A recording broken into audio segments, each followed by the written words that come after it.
The Horrible Gamers podcast may contain content not suitable for all ages. Listener discretion is advised. Welcome, ladies and gentlemen, to Horrible Gamers podcast, show number 367, being recorded on September the 6th, 2021. I am one of your hosts, Jesus Gonzalez, known as JesusWalksAlot. Today I'm joined by my friend from the West Coast, the best coast, Gunny Chief, Henley Merrill is back. Welcome back, Henley. Welcome. Hey, good evening, everyone. Things are good out here in Cali. Nice. Things are doing mighty fine up here in Oregon as well.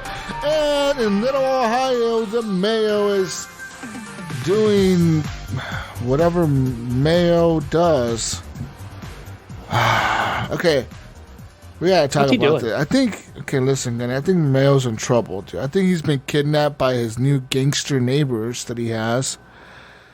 Because, ladies and gentlemen, Mayo had to move away from Beverly Hills. And he apparently moved into the ghetto or something, right, Gunny? He said there was like... It was like a slum area of Ohio. It's like literally like the slums of Ohio, I think. And this is like a fall from grace, people. We don't know what's going on with Mayo. It's like there's like a midlife crisis or something. He went from living in Beverly Hills to living in the slums, and he doesn't have a butler anymore. His butler had to stay at the old place. I mean, I think he was living in his Camaro. It's like he had coolers taped to the back of his Camaro. There's like no more butler, no more free car washes every day. What else? No coffee. Remember? Coffee. No more Starbucks every morning for Mayo. Now he's doing the Wawa 7-Eleven, whatever they have in Ohio out there. Yeah, he's out there going to the Wawas and fucking getting his $1 coffee every morning. AM, PM, nasty gas station coffee. Gross. Yeah, and his gas station hot dog in the morning for breakfast. I mean, I don't know. Mayo's in trouble, people. Someone send help.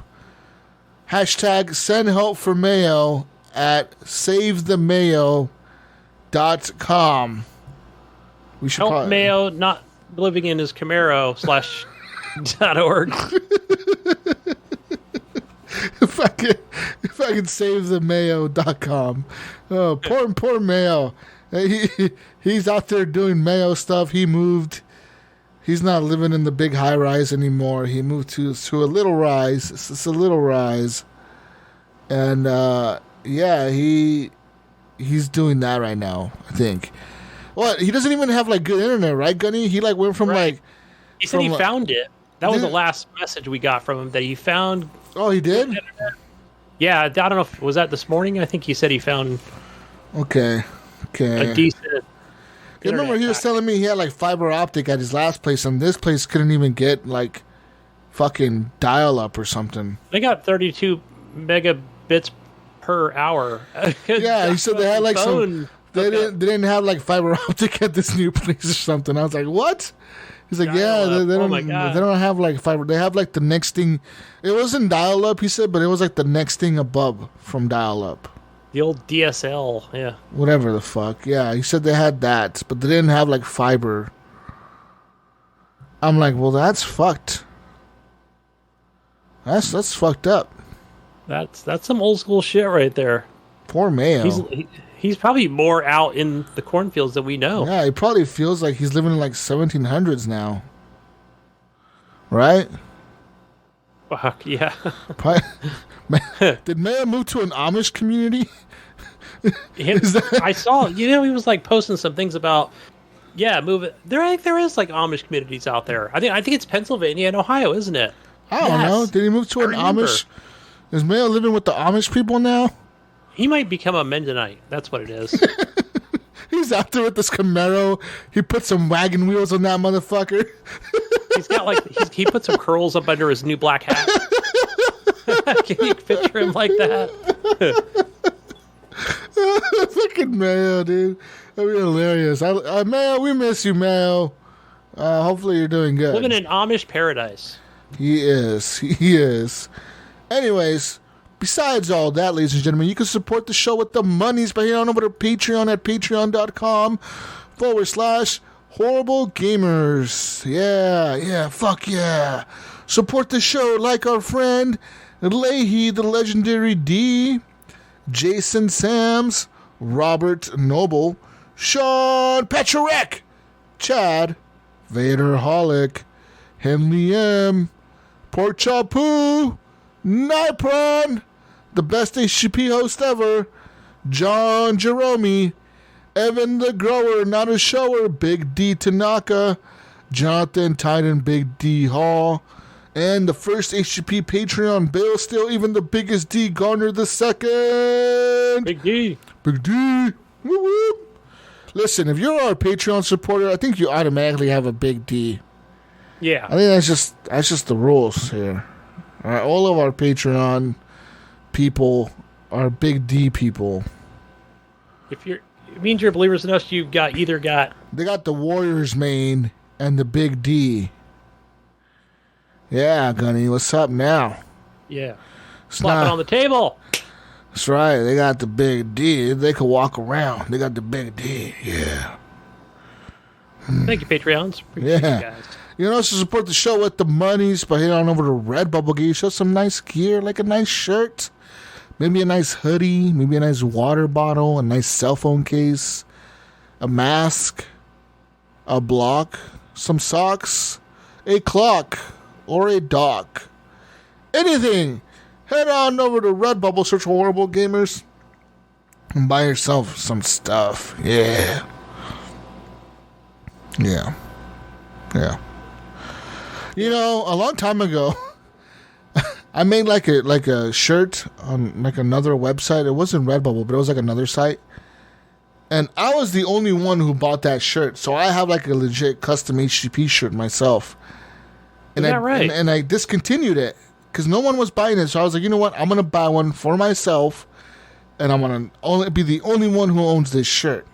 So I legit have an HGP shirt that only I own, that I designed back in 2019. And like the other day, I get an email from like the company saying like, "Hey, we have like $4 for you." I'm like, "What the fuck?" like I haven't logged into that shit in like 4 years. What are you talking about? And they're like, "Oh, yeah, like $4. We owe you money," because apparently, you know, that's how much they would pay me if I bought a shirt or something. I don't know. So they owe me $4, Gunny. I feel rich. You know what? I got a question for you, Jesus. I would say we, but did you guys ever have shirts prior to on the OG? Yes. Because I remember the label, and I wasn't sure. I only assumed that was a Sean Fuller designed logo, but I can't remember if it ever became a shirt. The green one? You mean the green logo? Yeah, we did. Yeah. That was designed by Brink, I think, or maybe Tragic, or maybe me, or maybe Sean. I don't know. One of us designed it, but yes, it did become a shirt. And actually, those shirts were actually handmade, artisan made. They were artisan made by 30-year-old virgins on the islands of Italy. More like Malaysia, but okay. Okay. Anyways, no. They were legit handmade shirts. Like like we would go and buy the shirt, or I think it was Brink. He would go buy the shirts on Amazon, the size that we needed. Yeah. And his wife, in those places. His wife had a press, and at at home at Brink's house, Becca would hand press the logo onto the shirts, and then they would ship them out to us. I think Hook got one. I believe I got one. Like a lot of us got one. Most of us on the show did, I think. But it was just a lot of work for Becca, because I mean, she literally had to they had to go buy the shirts on Amazon. Then they had to print out the logo, and then they had to buy the press for the shirts to press the logo onto the shirt. Where now we just do it through Redbubble. Redbubble does it all. I mean, yeah, they just do it all. Fuck all that work. They do it all for us. You know? Yeah, they'll put it on anything. So, yeah. Cool.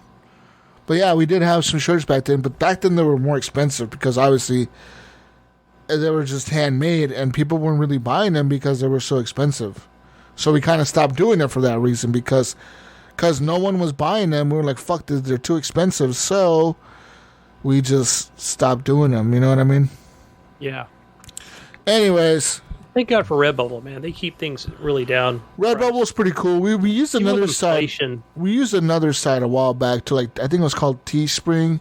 Yes. I think that's the last one where I bought that one shirt for myself. That's the last one that I use. Like I said, you know, if people aren't using it, it's kind of hard for us to keep it on there.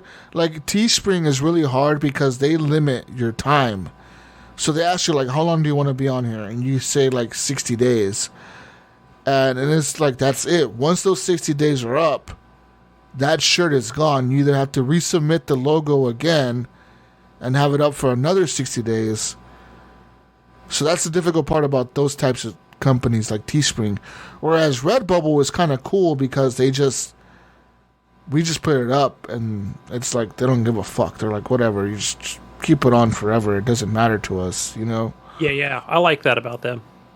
Yeah. So, I think Redbubble does let us upload, like, different logos.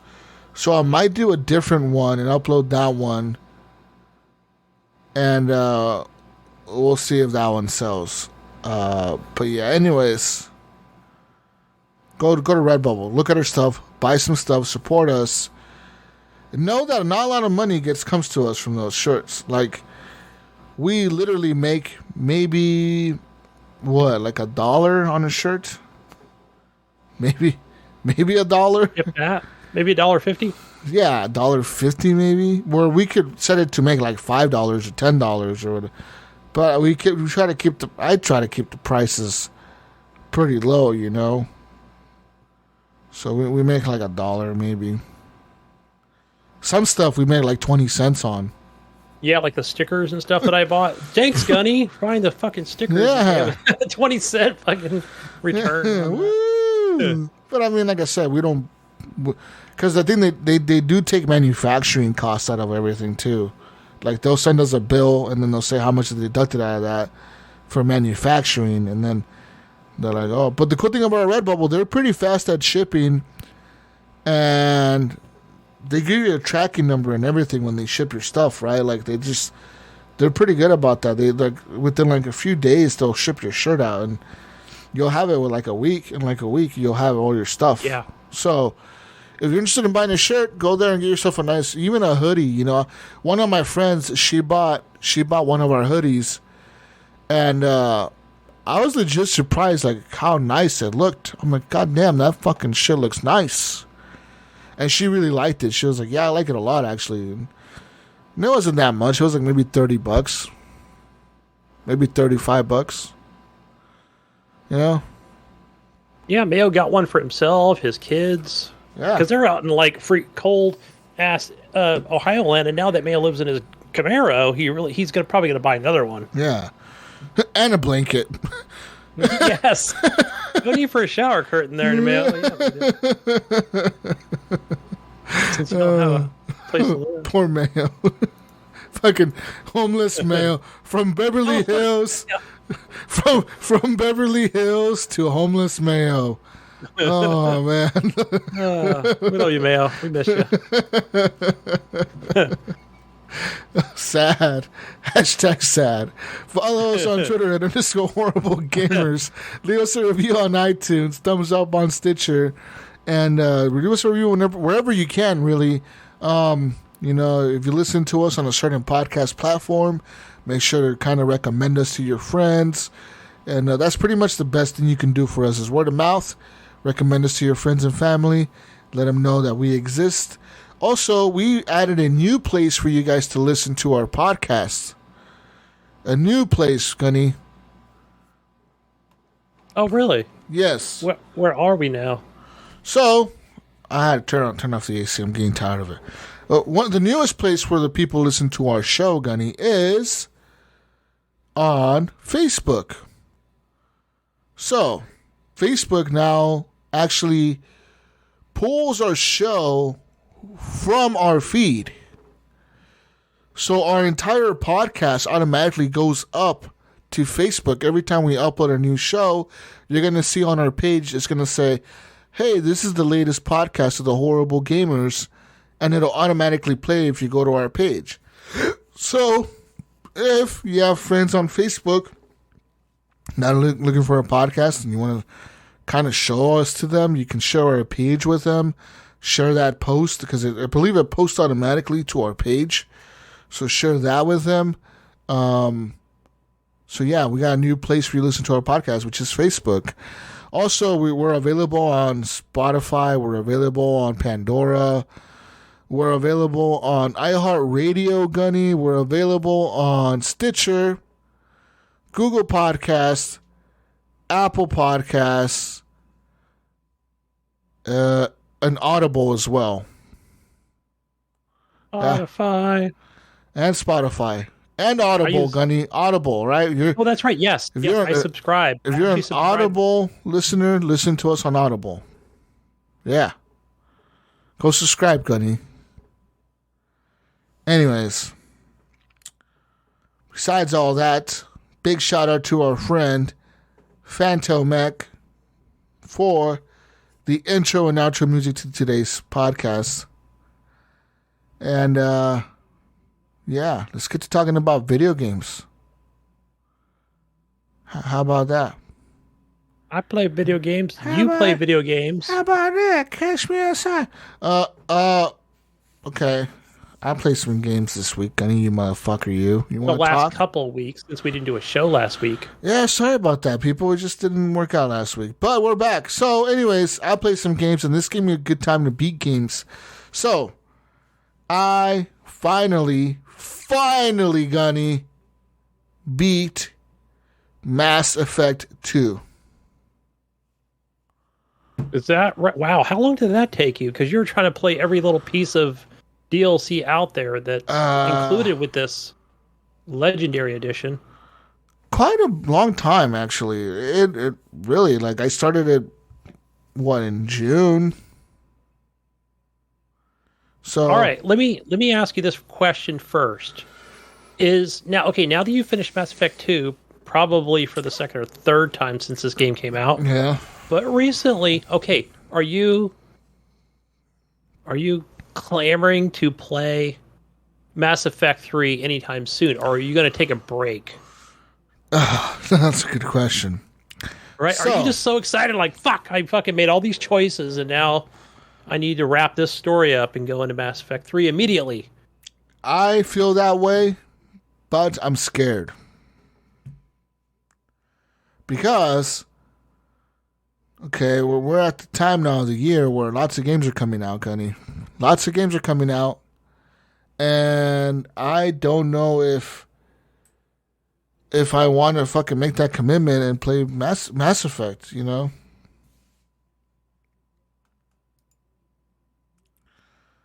So yeah, it's, I don't know.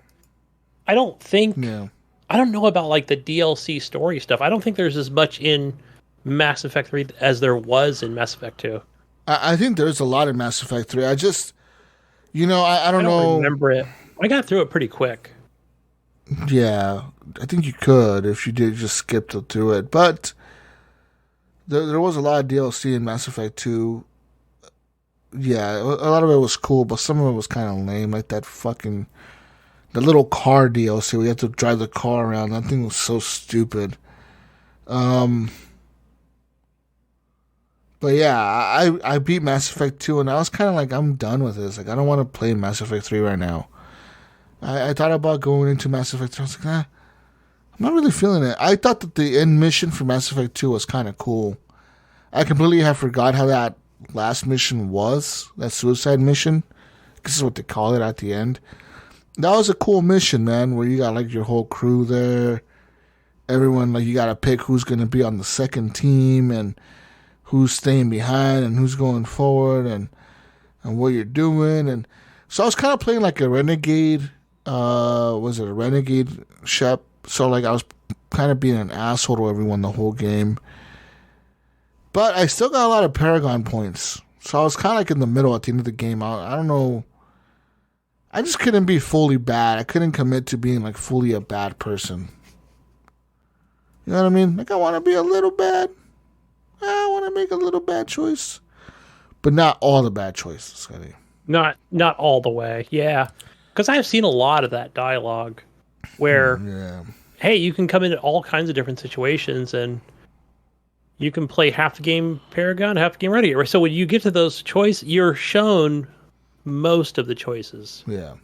And yeah, some of it's like, wait a minute, like if I say this or whatever, like whatever it might be, right? Like, slap the dude in the face or whatever, knock him out or something. Punch the reporter, yeah. The last one's like, put a gun in his face and pull the trigger. Like, okay, that's a little bit extreme, but yeah.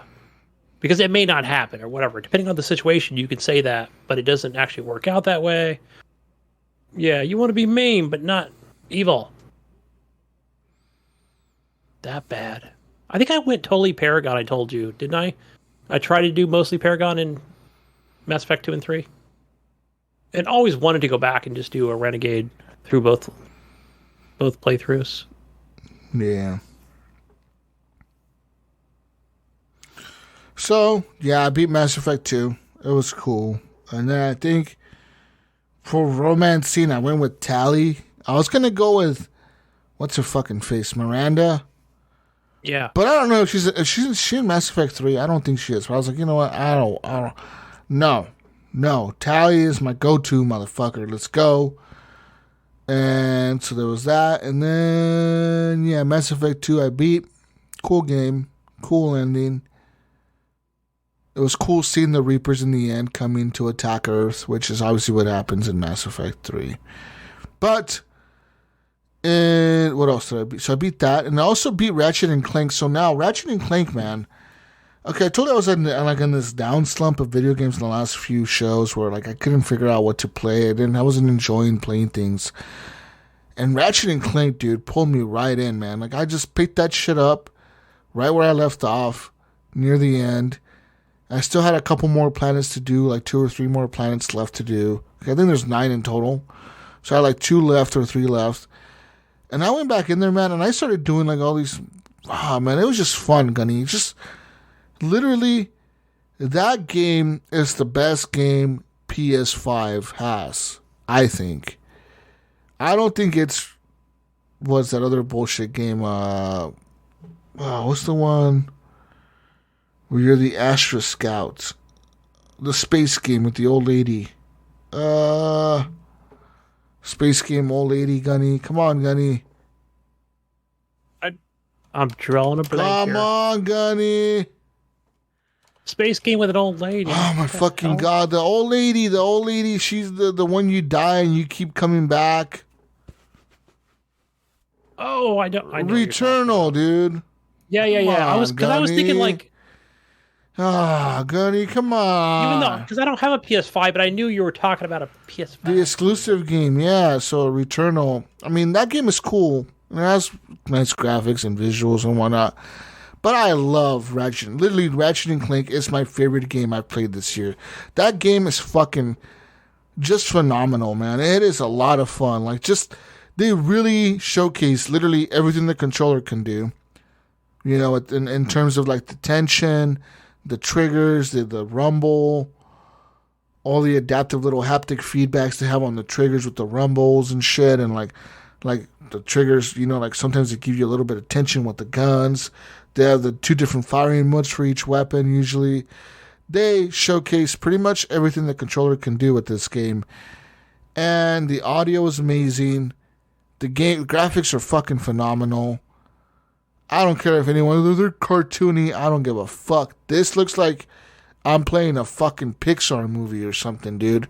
Like, it is so fucking cool, man. And like, I legit had a blast unlocking the armors and going after the secret stuff and unlocking the secret gun by getting all the little robot things and the maps. And oh man, it was just so much fun upgrading all your guns and going into the maximum level and just fucking having like some powerful ass weapons.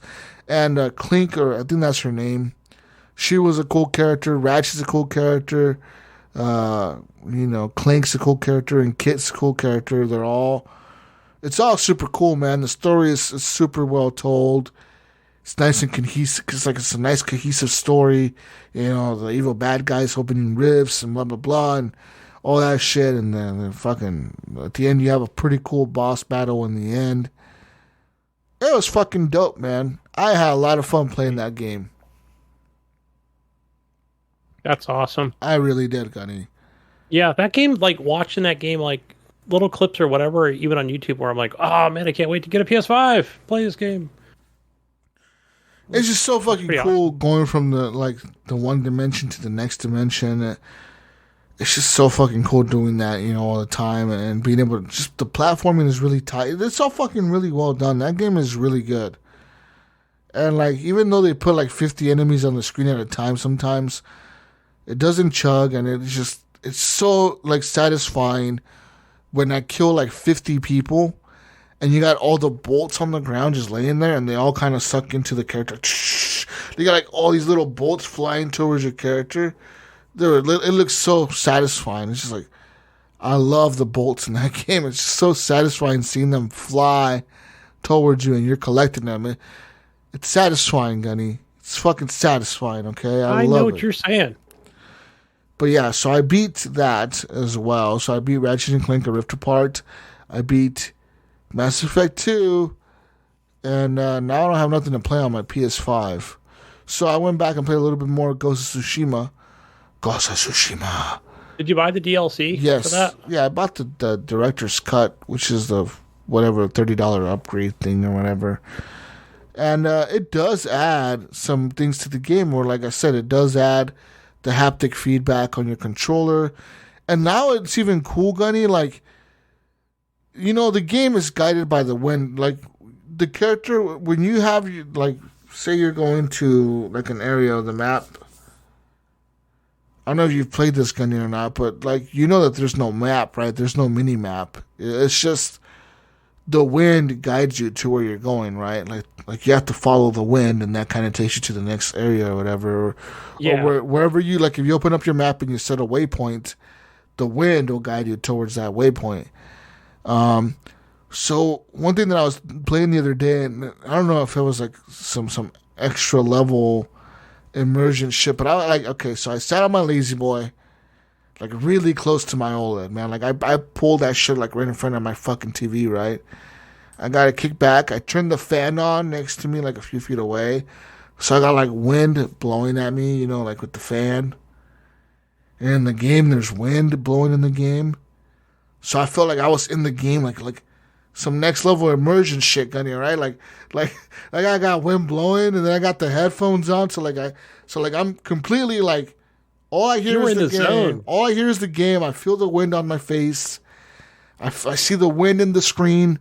It feels like it's hitting me in the face because like I feel the fan on my face, and like the controller, dude, you could feel the wind on the controller. Like the controller, like when the wind goes by your character, on your controller, you feel the wind flowing from right to left or left to right. The controller vibrates the way the wind is flowing. So it feels like the wind is flowing on your controller. You know what I mean? It's really fucking cool, Gunny.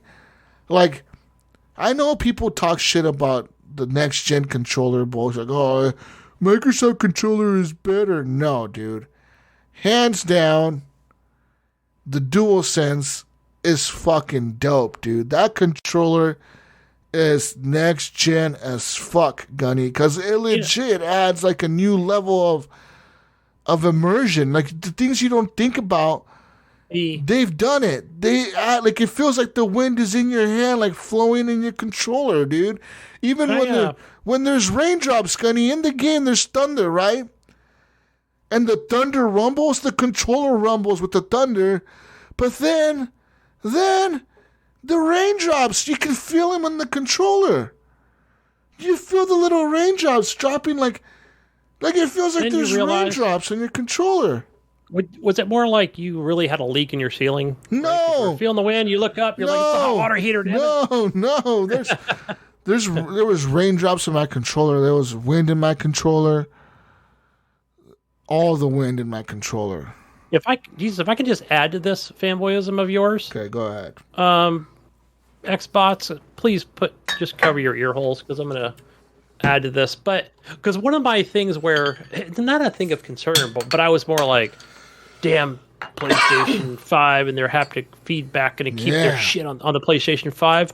No, actually, Jesus, was an article I read, and I'm just gonna ad-lib this one here because there's that update to the iOS devices such as the iPad and the iPhone for the PlayStation 5 controller, and along with haptic feedback. And I was like, sweet, that's cool. So even if I can just go buy one of those things or whatever if I'm playing my Apple Arcade or whatever the fuck game they're going to support. And I thought that's really cool. I really just thought they were going to keep this exclusive to the console and you can't use this thing anywhere else, not even on Steam. But no, Steam, it is supported. More and more. It's supported on Steam. It's supported on... Actually, Ubisoft supports it on the PC with their app. On Ubisoft, if you have like a Ubisoft game through Uplay, they support the DualSense, and they support not just the DualSense, but they support it fully in terms of, like in Assassin's Creed Valhalla, since it has DualSense support on the PS5, they patched that into the PC version. That's cool. If you if you have the game on the PC, you get the haptic feedback on the PC version of the game. That is fucking really cool, man, you know? And like I'm telling you, Gunny, yes, I know you guys are probably sitting there thinking like, Jesus is so full of shit. This haptic feedback cannot be this good. I'm telling you, man, when I was playing that game, Gunny, and I was sitting there with the fan blowing in my face, the 3D audio headset on with the immersive surround sound, that next-gen sound from the PlayStation 5, you know, that super hyper-sense sound, whatever the shit they designed, and that DualSense technology just in my hands. You can feel the tension of the sword when you're swinging it through the air and you're chopping somebody's head off. You can feel it when you're fighting the big guy with the shield and he's coming at you and tackling you. You feel the raindrops in the controller and the wind guiding you to your next target. It is the most amazing goddamn feeling in the world. I felt like I was Tom Cruise in The Last Samurai.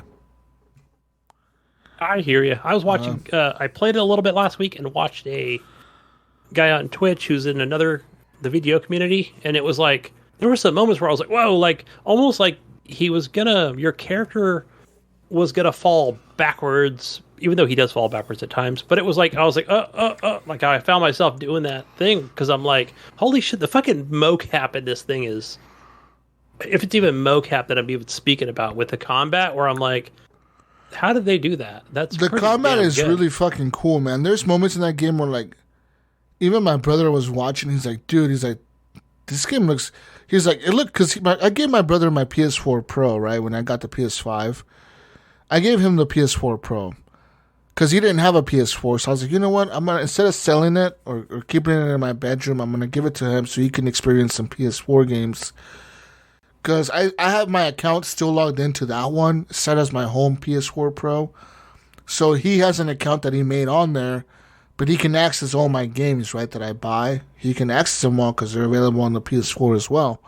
So he was telling me that he played Ghost of Tsushima, and he's like, dude, this game is fucking dope, dude. He's like, the duels are sick. Like, he's like, and I was like, hell yeah. And you know what, man? Like, I gotta give a shout out to PlayStation. Because they've been doing this controller shit since the DualShock 4.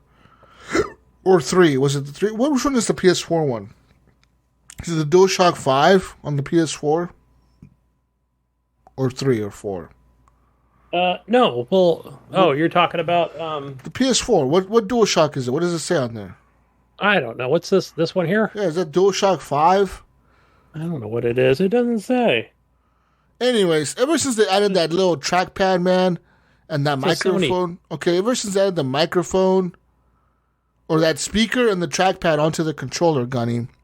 Yeah, I like it. I like it in Days Gone. I love that shit. Well. They've been doing this controller shit and trying to immerse you more into games since the PS4, and we didn't give them credit really on the PS4. But they did it really well in the PS4 with The Last of Us. You hear the clickers through your controller, and and you swipe on the little touchpad to do shit, and like you said, on Days Gone, you hear the motorcycle and the controller, like the walkie-talkie, they come to the controller. Walkie-talkie, yeah. It'll either be the enemies or it'll be yours or whatever it might be. And you're like, because you're like looking around like, where the fuck is that noise coming? Oh, it's my controller. It's talking. Or like when you're playing The Last of Us, you hear the clickers to the controller. Like, you hear them to the controller. You're like, oh, that's creepy, But on the PS5, they they bring it to the next level with the DualSense, and they have a microphone in there. I don't need a mic, dude. The other day I was playing the Call of Duty beta alpha thing. I was chatting with motherfuckers without a microphone. I was talking to them to my controller, and they were talking back to me. Works really well. They were talking back to me. They're like, fuck you, Jesus, you're trash. And I'm like, fuck you, bitches. You sons of bitches, motherfucker, you. You're trash. And then, we were talking shit to each other, But yeah, so I played all that, and so I played Ghost of Tsushima. I haven't tried the new expansion, the Iki Island expansion, but I look forward to trying it, and man, that game is really good. That game, it's on some next level shit, Gunny. Okay, anyways, moving on now. So I played some like I said, some Call of Duty Alpha, Vanguard, Beta thingamajigger. I'm gonna say this: I don't like it. And you're buying the Ultimate Premium Edition. Well, okay, I thought that the mode was interesting. The mode that they had is trying out. It was called King of the Hill mode. So you were on a team of either, you can play duos or trios, Gunny. So you had a choice. I went into trios with randoms. So you're placed in a team of 3. And it's a team of 3, and there's I think there's 10 teams. So there's 30 players in the match. 10 teams. 3 players per team. Okay, you got this, Gunny, right? Okay, you're following me, right? Yes. You're all on a big map. Okay, Gunny? Everyone's on the big map. The map is divided into little sections. Each section has one team versus another team.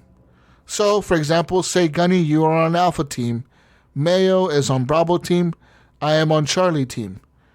You and Mayo are facing off in this little section, Alpha and Bravo team. The matches last, I think it's like a 2 minutes a match, or maybe less, like either 2 minutes or 3 minutes a match, or whoever dies first loses 2 minutes. Like everyone starts off with 18 lives. Like each team has 18 lives. Each match lasts about a minute or 2. So say you're fighting with Mayo's team, your team versus his team, 3 versus 3. You're in this little section, but at the same time in the other sections, all the other teams are fighting each other, right? Say your team lost, Gunny. Say you killed Mayo's Camaro teammates, and they all died, and you killed them, and you won that match because you killed them more than they killed you. They are now bumped into a lower bracket, and they fight the next lower team. You know what I mean? So yeah. And now you move up, you fight the next higher team. So this keeps going, and the lowest team each time gets eliminated. The team that has the least amount of lives left, like the second round, the team that has the least amount of lives left gets eliminated. Boom. You're done. You run out of the 18 lives. Your team is dead. You're done. Okay, and it keeps rotating like that, and it keeps going till there's one team versus another team left. And they're the 2 top teams. And like I said, you only have a set amount of lives. So like if your team lost 6 lives the last round, you now only have 12. If you lose 4 the next round, then you only have 8 left. And you lose 3 that round, then you only have 5 left. If you lose 4 that round, then you only have 1 respawn left. And that's how many respawns your entire team has. You only have 18 for the entire match. And at the end, the King of the Hill is the team who wins at the very end. What I thought was interesting was that everyone, you can hear the other teams fighting each other on the other sides of the map, like next to you, but you can't see them because you're all blocked off from each other. And, and it keeps rotating and it keeps moving around. That was kind of cool. In terms of gameplay, it didn't feel very good. I don't know if it was because I was playing on a controller. That could have made a difference. This was on the PS5. Yeah. I was playing a controller, and I was also playing the PS4 version. So I didn't think the graphics really looked that impressive. It did not. like I said, keep in mind, the last time I played Call of Duty, I played on a fucking PC and I was playing on maximum settings. So, this is an alpha, so the settings are probably lowered because of that. It is the PS4 version, not the PS5 version, so the settings are also lowered because of that. And I'm playing on a controller, where I'm usually playing Call of Duty on mouse and keyboard. So, whatever. I just didn't really like it. I didn't have fun with it. Now, granted, am I going to buy this? I don't know. I don't think I am. I might on PC, not on console. I don't see myself ever buying another Call of Duty on console. I don't. Even with like the haptic feedback stuff on the PS5 and all that, I just don't see it myself buying it on a console anymore, Gunny. I feel like I don't like the way the shooting feels on the console. It feels too slow. It feels too, like, legit, man. These guys were dropping me, Gunny, and I couldn't even turn around fast enough to get to these guys. I'm like, God damn it, man! Like, what the fuck? They're so used to the controller. I would have to just keep playing on a controller, right? I think I would just have to keep playing and forcing myself to relearn that to get good on a controller again. Yeah, watching my son trying to log into HBO Max or whatever on my TV, whatever he was doing, and then he was a little clunky because he was so fast, But he was like, "Man, I'm mouse and keyboard all day here. What's going on?" Yeah, not used to this controller. Fucking Xbox controller trash, he sasaid. I was all right, dude, calm down. Yeah, so that's how I felt on the Vanguard beta. I'll continue. I will play the open beta when it comes out. Was that? I'm trying to think of what it was. That match, what you were describing in that mode. Gosh, didn't they have? Was it Modern Warfare or something before it? They had something similar. No, I've never seen that mode before. And maybe it wasn't a game that I didn't play. I didn't play World at War. It may have been on that, but that was years ago. I've never seen this before. This is a cool. So it's like a new thing. Okay. This was very cool. They said it was new, and even in the beta, they were like, "This is a new mode we were having." Maybe it's in Warzone or something. I don't know, but that's maybe what I'm thinking. But because Warzone just has a cool Warzone mode and Plunder mode. That's about it. No, but But the other day I played Warzone and we had this escort the truck down the street mode or whatever, where one team was pushing the truck forward and the other team was trying to stop them from pushing the truck forward. I was playing that in Warzone the other day. Maybe there's other challenges you can do, but yeah. So I'm assuming there could have been a mode on that. It was a cool mode. I like the idea of it. It's a cool idea, and I like the fact that they went back to the Modern Warfare engine and they bringing back the doors. Remember, I was bitching about the doors when Black Ops or Cold War didn't have the doors. Well, they're bringing the doors back, Gunny. Right? They listened to my complaints, and they're bringing the doors back. I think Bobby Kotick listens to HGP, and he's like, "All right, we gotta bring the doors back next game, guys. Jesus is pissed off at us. He's not gonna buy it. He's not gonna buy the premium edition. We need to get him. Bring the doors back. We need to get him to buy it. God damn it! Bring the doors back. I don't care what you do. You're gonna work all the crunch to bring the doors back. We don't even need doors in this game. Put them in there, motherfucker." Jim Morrison would be proud. Yeah, Jim Morrison would be very proud. But yeah, Google it, people. Google it. So I played boomer ass reference. Hey, I like the Doors, Gunny. I actually like the Doors. Believe it or not, Gunny, would you think me as a guy who listens to the Doors? I thought you were going to be like, who the fuck is Jim Morrison? That's what I thought you were going to say. No, man, I actually listen to the Doors. I listen to their album and shit. I like them. My brother really, really loved the Doors. He even had their shirts. Shane, rest in peace. Yeah, man, I really, really, really like the Doors. I think my cousin got me into him, and he was younger. He liked them, and he was like, ah. And then I just started listening to him because of him. Because he was like a skater dude, and I really was never really a skater dude. I'll go out and hang out with him and shit and his friends, but they would all listen to the Doors and shit, and I started listening to him, and now I just listen to him randomly, I like, it's always in one of my playlists of, I think it's Riders in the Storm. That song is just that stereo. Yeah, the guitar, the way it sounds, right? It sounds like old school. Like it sounds old school, right? It has like that little old school feel, that vibe, and it feels like the '60s. Is what it feels like. Yeah, you know? but it also like whenever I listen to it as well, I always think this is in the genre of classic rock. You know, like it doesn't seem like it, like they're doing their own thing almost. Literally, they were. They're like, yeah, it wasn't like the music around their time. You know, like they had like different music back then. It wasn't Led Zeppelin. You know what I mean? It didn't have that heavy guitar riffs and no, it was like I'm like they're doing just their own like deal. Chill, like let's get high and fucking play music, man. Come on, let's go, do bro. acid. Let's draw some acid and play some fucking songs, brother. Let's go. Yeah, like it was really cool. Yeah, man. Listen, Gunny, my playlist on my Spotify goes from Ice Cube, Snoop Dogg, Tupac, Biggie, to motherfucking The Doors, Guns N' Roses, motherfucking who else? I listen to Deltron 3030. I listen to motherfucking Jedi Mind Tricks, Atmosphere, fucking who else? Like Green Day. I listen to fucking Green Day and Linkin Park and fucking like I legit my playlist, Gunny. I'm not fucking kidding you. People look at me, they're like, what the fuck, dude? Like, how do you go from like this gangster fucking Regulators to fucking some country song, some country love song? I like listen to country music and shit. Like I got everything on my playlist. My playlist goes from rap to country to classic rock to rock. As long as the shit sounds cool, I could dig it. I'll dig it. I'll fucking put that shit on my playlist. I don't give a fuck, Gunny. I don't care. I like so for me, like my playlist, the wife's been pretty good. She likes Spotify, so she doesn't mind paying the $10 I love a Spotify. month. Spotify is so much better than Apple Music. So much fucking better. It is. We've been paying the $10. I've tried Apple Music, Gunny. I tried to subscribe for to them for so many times. I just don't. I can't. I hate Apple Music. I fucking hate it. The way their stations are set up and it's all fucking lame. Yeah, it's bad.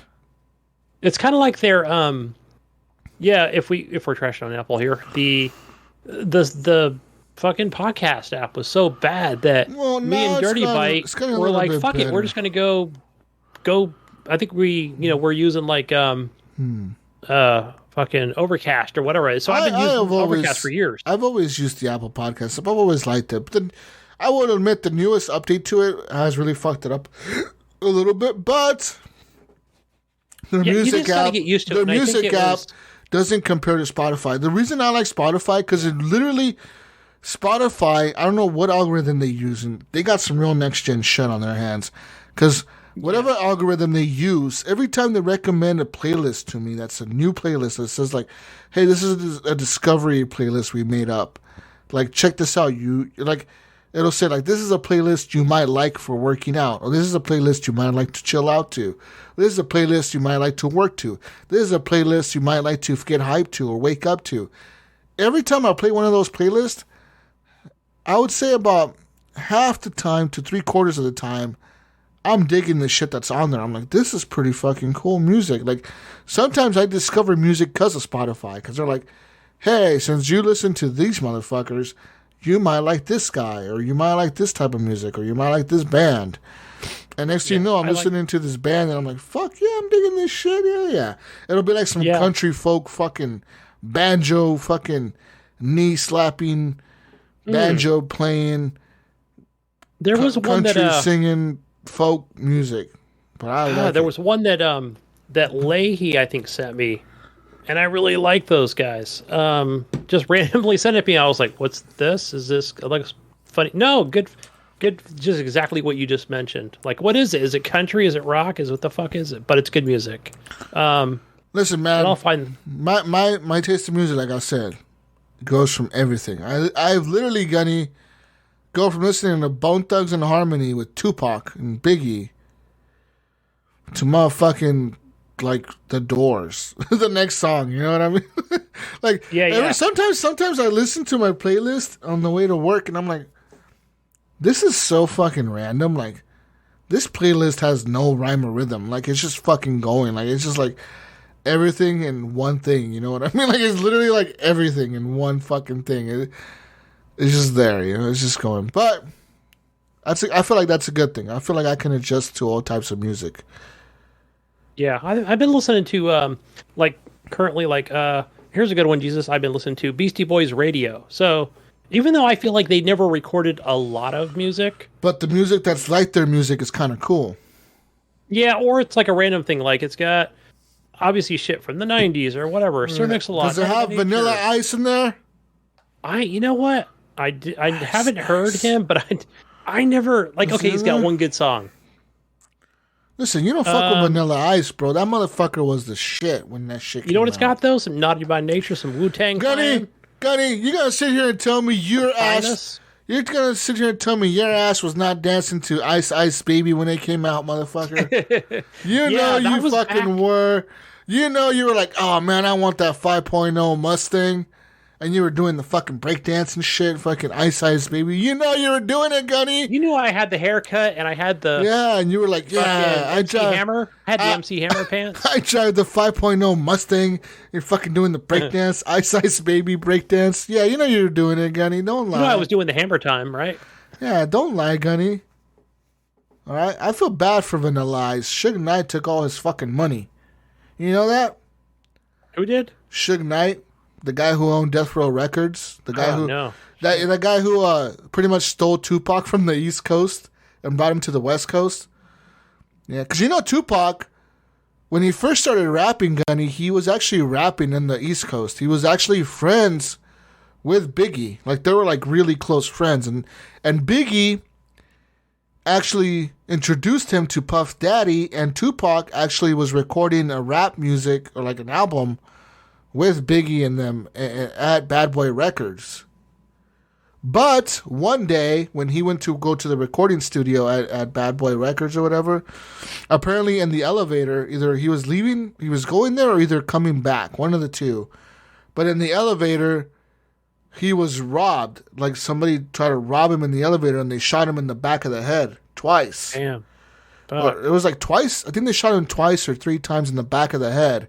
But when they shot him, the bullets kind of grazed around. Like, they didn't go... Because your skull is pretty hard, right? But somehow he got really lucky where the bullets didn't, like, go into his brain. They kind of, like, went around his skull. Fuck. So, that day, Tupac thought that he was set up by Biggie and Puff Daddy. Because he was like, these motherfuckers set me up to rob me, you know? So, when he went to the hospital... and he got out because he lived, he fucking, what happened? He ended up moving to L.A. And Suge Knight, knowing that he was kind of pissed off at Puff Daddy and Biggie for like, you know, because he thought they set him up. Suge Knight offered him a record deal and told him, hey, come rap with me in the Death Row Records. And Tupac was like, okay. And Tupac went to the West Coast. And that's when Tupac started talking shit about Biggie and Puff Daddy. That's why, like, that from there on out, that's when that West Coast, East Coast shit started. Because Tupac fucking was pissed off at Puff Daddy.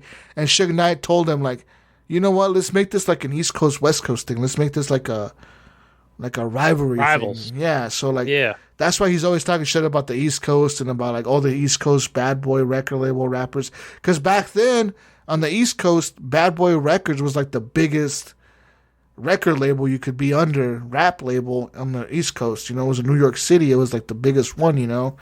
And on the West Coast, it was kind of Death Row Records. It was Ruthless at first with like Eazy-E and shit. But then Death Row Records... Yeah, and NWA and all that. But then Death Row Records kind of started stealing their people, too. Like, they stole Dr. Dre from Eazy-E and NWA, and then they stole Ice Cube from NWA, and then, you know, because they kind of said, instead of being in the NWA group, we're going to give you your own name, you know, like, you'll make your own album. You'll make the Dr. Dre album. You'll make the Ice Cube album. So they kind of, like, offered him fame by their own. Instead of being famous because of NWA, they're going to be famous because of their own rap name, you know what I mean? So that's why Ice Cube and fucking Dr. Dre and those motherfuckers left Eazy-E and Ruthless Records, and they fucking went on their own. Also was because that motherfucker was that white guy that was running NWA. He was like their manager or whatever. He was pretty much stealing all their money. like he was. I never saw the movie. I never saw. He was the movie. making a lot of money hand over fist over like NWA, man. Like he was making so much money over Eazy-E and them. Like he had their records were fucked. Like their contract was like, I make most of the money. You guys don't really make much. Here you go. You know who else that happened to? It happened to what was that boy band that was super famous in the 90s? NSYNC and Backstreet Boys, especially NSYNC. NSYNC, dude, those motherfuckers, they literally said they were like not paid for like 2 years almost. They went on tour like worldwide. They were like the number one fucking band in the world or whatever, right? And they said they didn't get paid. And they said that finally, like one day, the guy who was managing them invited them over for dinner, right?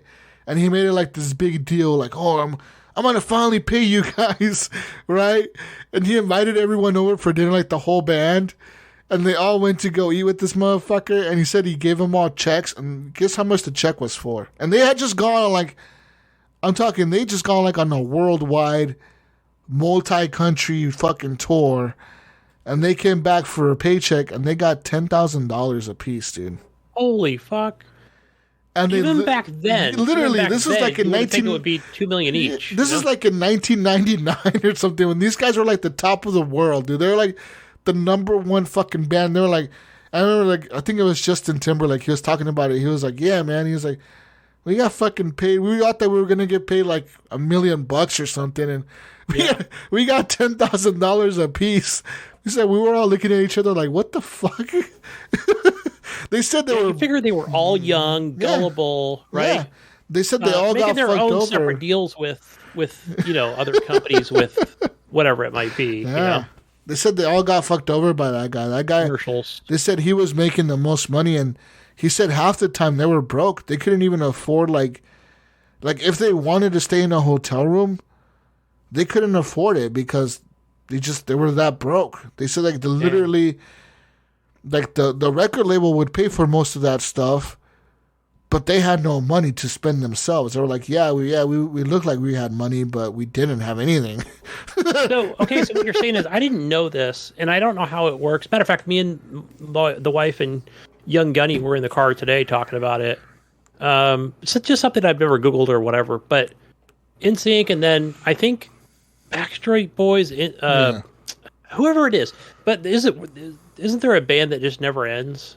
Right? What band is that? Like it's a band that just keeps going, right? It just keeps bringing in new people or younger people. NSYNC and the Backstreet Boys are still going. Like they're still a thing. That's what it is, right? That's the one that. Yeah. But they just have like new singers or whatever in there. They're just not they're not as big like as they were like in the 90s. Oh, right. Not even close. Not even like a But it'll be like whoever that is will be on the next soap opera or Disney TV show or whatever it might be, the next actor or actress, These motherfuckers, like I said, that guy who, the funny thing is the guy who was managing the NSYNC band was the same guy who managed the Backstreet Boys.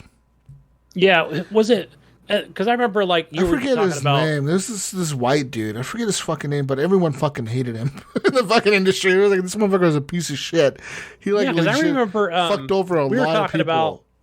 I think we were talking about Shania Twain. I think that was the country singer, and she had married what was his last name? Musk, like not Elon Musk, but it was something similar to that. And the guy was just so rich. Like I think he was like producing albums back in the 1960s or whatever. And just so much money. And then just, obviously he croaked or whatever. She got all that money, but she doesn't need to sing, right? That's why she quit. Why would you sing if you've got millions $80 million? Yeah, exactly. But yeah, man, that was kind of crazy listening to NSYNC and looking at the interviews and them talking about it. They're like, yeah, man. They're like, yeah, we were fucking broke. They're like, we were fucking broke for a long time. And they said that they finally made money when like their contract kind of ended and they had to like renew. But that time, that's when Justin Timberlake went out on his own. He was like, fuck you guys. Yeah, he's gonna be an actor, yeah. He's like, fuck you. Yeah, he went and became like an actor and started singing by himself. And he knew he could make more money doing that. Yeah, that was pretty smart of him, right? He was like the only one who did that. Everyone else kind of like did it. Fucking, was it, they all fucked up. Where was, not Mark Wahlberg, but his brother, was he part of that? I don't kind of that remember. era, that time? Maybe. Might have been Wahlberg, but it wasn't Mark. Might have been his. But I remember back then it was funny. It was funny knowing that like the same guy managed both the Backstreet Boys and NSYNC, because back then it was like kind of like a rivalry between the two bands. 'Cause I remember I had one cousin of mine, because both of my cousins were teenagers and they were like a year apart. One of them was like 17, one of them was like 16. But they were both these girls, right? And one of them was into NSYNC and she fucking loved NSYNC. And the other one was into the Backstreet Boys, and she loved the Backstreet Boys. So her room was covered in, like, the Backstreet Boys posters. And my other cousin's room was covered in the NSYNC posters. And I just remember that shit about the 90s. Fucking NSYNC and Backstreet Boys. And these motherfuckers, they fucking hated the other band. They're like, the other band fucking sucks. The NSYNC sucks. Anyways. Yeah, it was, that was Danny Wahlberg, but... New Kids on the Block. That's what it was. Yeah, they were not as cool. Different band. Anyways, enough of the music talk. Enough of boomer talk here. Well, we started off with music talk, and it all ended up in this whole talk about Backstreet Boys and NSYNC and shit. But yeah, music. We like music. I listen to all kinds of music. Anyways. So I played all those games. I also played another game this week on my PC. It's called Chivalry 2. So, man, dude, this game is like Mordhau, just exactly like Mordhau. You're in a medieval battlefield. You're fighting other people in medieval times. Gunny, I found my weapon of choice. My weapon of choice is a single-hand spear with the shield, like a kite, like a big shield. Yeah. And I fuck people up with this fucking setup, dude. I went like 20-5 the other day. I was just fucking everyone. Gunny, I would get into a fight with like 3 guys and I would kill all 3 of them. And usually in this game, when you're outnumbered like 2-1, it's really hard to win. When you beat 3 people in a fight and they're surrounding you and you're blocking all their hits and you're riposting them and all that, you know, because you riposted the hits and shit. You're doing all that and you're stabbing them and you're fucking chopping their heads off and their arms off and oh my god, I felt like I was in a fucking like what was that, one of those movies, like think of like I don't know, like Troy or something, you know. It was like some unstoppable motherfucker killing everyone, you know. That's what it felt like, dude. And so yeah, they've added 2 new maps to Chivalry 2. One is called the Agathian church or courtyard, and there's like a big courtyard, and you know, you all start off like everyone starts off in the middle, you're all there, and then like, oh, they betrayed us, and then boom, then you all start a fight right away. And another one is you have to defend these 2 ships, so you gotta kind of defend the first section, and they push you back, you defend the next section, they push you back, and the last section is these 2 big ships that the next team has to blow up. And so we were able to defend the ships pretty well. One of the things that I have noticed about Chivalry 2 is that the chat has got less toxic. Matter of fact, the other day we were playing and there was this guy who kept talking about how he was the best. And he just kept trash talking everyone that he killed. Everyone. Literally. Every time he killed somebody, he would be like, haha, you just made my night, you fucking loser, you fucking trash. He was always messaging in the chat. So I think finally somebody voted to kick him. And we all voted yes. It was like, yes. Like automatically it went like 15 yeses. I voted yes. I was like, I'm tired of this guy just typing in the chat constantly about. Even though he was on my team and he was kind of all right, he was an all right player. Like, he kind of had reason to talk shit, but he wasn't the best on the team. Not nearly close to being the best. He was, maybe at best, he was in the middle of the pack. It's not like he was at the top, you know what I mean? Like he was top 3 or top 2 players in our team. Not even close. So he was just talking all this shit, I think just to talk, you know, just to get the attention. You know, it's like one of those people that likes the attention, you know, like, I don't know if you met those people like online that like the attention to, like, they just like to be loud and shit, you know, like in the the guy in the Call of Duty lobby just talking shit the whole time or something, you know what I mean? I've never liked that. I've always kept my microphone muted and like, I'll talk if I need to. Like if I'm in a Call of Duty match and I need to do a call out, I will do the call out and I will talk to you and I will be tactical with you and shit. But like if I don't have to, I really won't. You know, if I just know you're there and you're doing your thing, I'm doing my thing, we're good. We just won't. But yeah, so Chivalry 2 is a pretty dope game. I recommend it for anyone who's looking for a game like Mordhau. It's pretty active. Lots of players are still playing it. I never had a problem finding a match. Even now, like I think they've actually done some updates to the matchmaking to where they kind of make it now more streamlined on how to matchmake all across the different maps or servers or whatever. So there's that. I was playing that, and the other game that I've been playing a lot of lately is Evil Genius 2. Evil Genius 2 is a game that obviously came out last year, or earlier this year sometime. And I told you it was that game where you have an island and you pretty much are building a base like an evil genius lair, like a lair, like an evil genius. You're like an evil bad guy. You're building your lair of minions or whatever. So I've actually been playing that a lot, Gunny, and that game is a lot of fun. I'm to the point now where I'm trying to unlock to like upgrade my science to the maximum to be able to unlock the basement so I could dig down into the basement. And so I got like all these agents coming to my island now, like all these like secret agents and shit. They'll come in like a little boat and they'll land on my island and they'll kind of try to sneak in, and I set my soldiers to attack him or to arrest them or to kill him. And it's a lot of fun. That game, it's fun being bad, I guess. And it's kind of like, you're not really being like, it's not like, oh, I'm being a bad person. No, it's like whimsical bad. Like, think of like The Incredibles or something. You know what I mean? Like, it's like, yes, it's like a cartoon bad. Like you're like a cartoon bad guy almost. That's kind of perceived, really yeah. You know what I mean? Like, oh, we're gonna go and do a heist. We're gonna steal all the gold in the world or something. Like that. You're like a DreamWorks bad guy. It's kind of what you are, really. Like, the graphics remind me of the cartoon The Incredibles. That's what it reminds me of. So like it's kind of whimsical like that. It has like you could set up traps for the agents when they walk into your base. You can set up like an ice trap where they freeze, like a freeze ray or something, or like you could sound the alarm and it wakes everybody up and everyone's running around trying to fucking fight the bad guys or whatever, or it's just cool little shit like that, Or sometimes there's like these group of guys that'll sneak into your vault and they'll try to steal all your gold, and you see them walking out with the sacks of gold, and you gotta set your guys to attack him or whatever, or set your guys to arrest them, and it's really fun. It's a fun little game. I really am having a blast with it.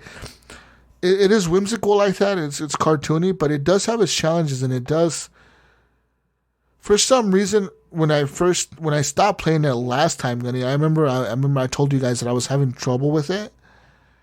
But this time it's like I picked it up and I just knew what to do. It was just like, have you ever had that in a game where like you just stuck and you don't know what the fuck to do, and then you kind of walk away from it? You leave it alone for like a few days or a few weeks or even a few months. Yeah, I played a game yesterday like that where I was like, fuck. And you walk back to it like a month later, or like even for me like 8 months later or whatever, when the last time I played this game. And I'm like, fuck, I know what to do. Like it just everything clicked. Like the mission objectives, the setup, everything just click, and boom, I'm like going. I'm just rolling, you know what I mean? I'm just upgrading my base, doing more shit, doing this, doing that. It's just constantly going, and it's like, like it just clicks.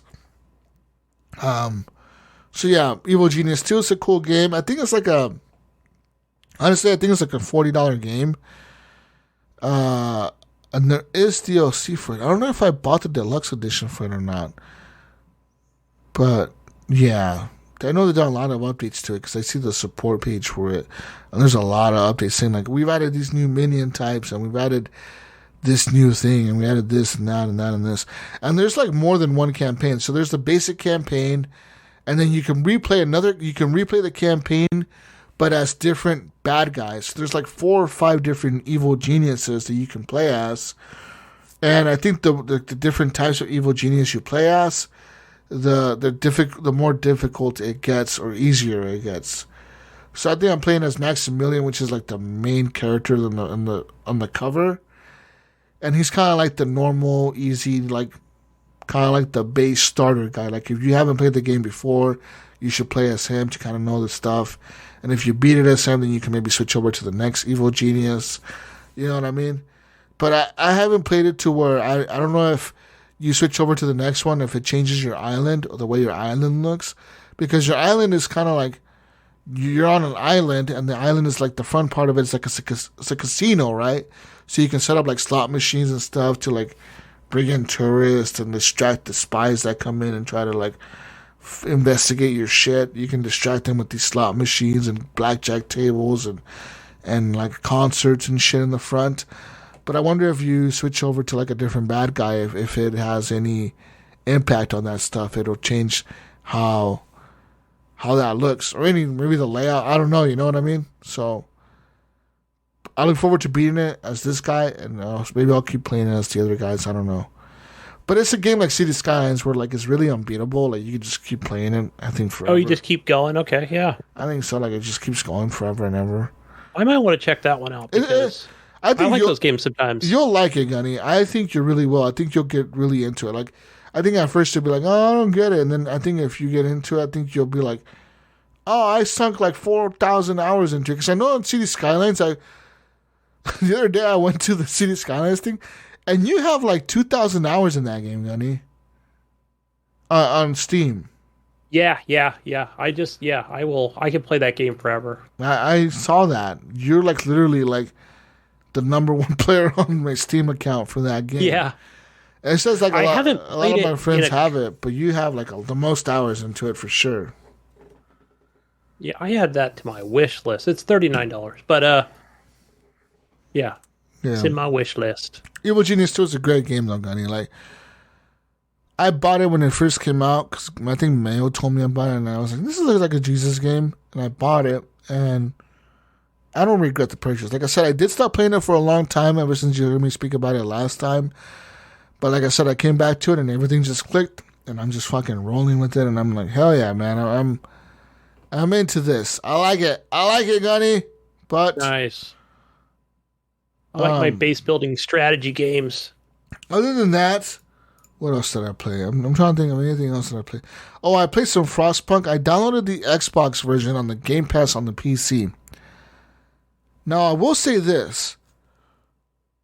I don't know if it's a placebo effect or what, but on the PC, when I played the Xbox version, Gunny, obviously I don't have, like on the Steam version, I have all the DLC because I bought it all. On the Xbox, I don't have any other DLC, so I had to play just the normal hobo version of the game, the base version, right? And I beat it. I beat the story and everything. I was actually able to beat it on my first try. Like, I played the base version of the game, and I was able to beat it on the first try. Because I think once you figure out the strategy to it, you kind of know how to beat it. I haven't figured out the strategy to the DLCs yet, so I've been playing those, and I've been failing a lot. But I learned a lot recently in those DLCs. Anyways. So, playing the Xbox app or the Xbox Game Pass version of Frostpunk on my PC, I think it ran worse than it did on the Steam version. I think what do you mean by frame rate or just? I think it looked worse and it ran worse than the Steam version. I don't know what it was. I cannot pinpoint it because I had the same settings enabled for both versions, which is like all the ultra settings, everything maxed out, no frame rate caps. I still think the Xbox version ran worse. I don't know what I can attribute to that, Gunny. I don't have an idea. I every time I play the Steam version, it just boots up, it runs, it's like fast, right? Like boom, boom, boom, boom, boom. The Xbox version was kind of lagging to start up, and then it started up, and then like it was kind of like it did not run as good. It ran like, I mean, I was able to play it and beat it, right? So like it didn't run terrible. It's just I feel like the performance of it was less than what I could have had on Steam. And like I said, it could have been a placebo effect in my head, knowing that like I'm not playing the mighty Steam store, Mayo was like channeling his inner his inner big steamer into me. See, this is what happens when you buy things like on the Epic Store or you use Game Pass. Jesus, go back to Steam. But I wanted the achievements to beat the game, right? Like I was like, I'll get a few achievements because I knew I could beat the main story. I was like, I know I can beat it.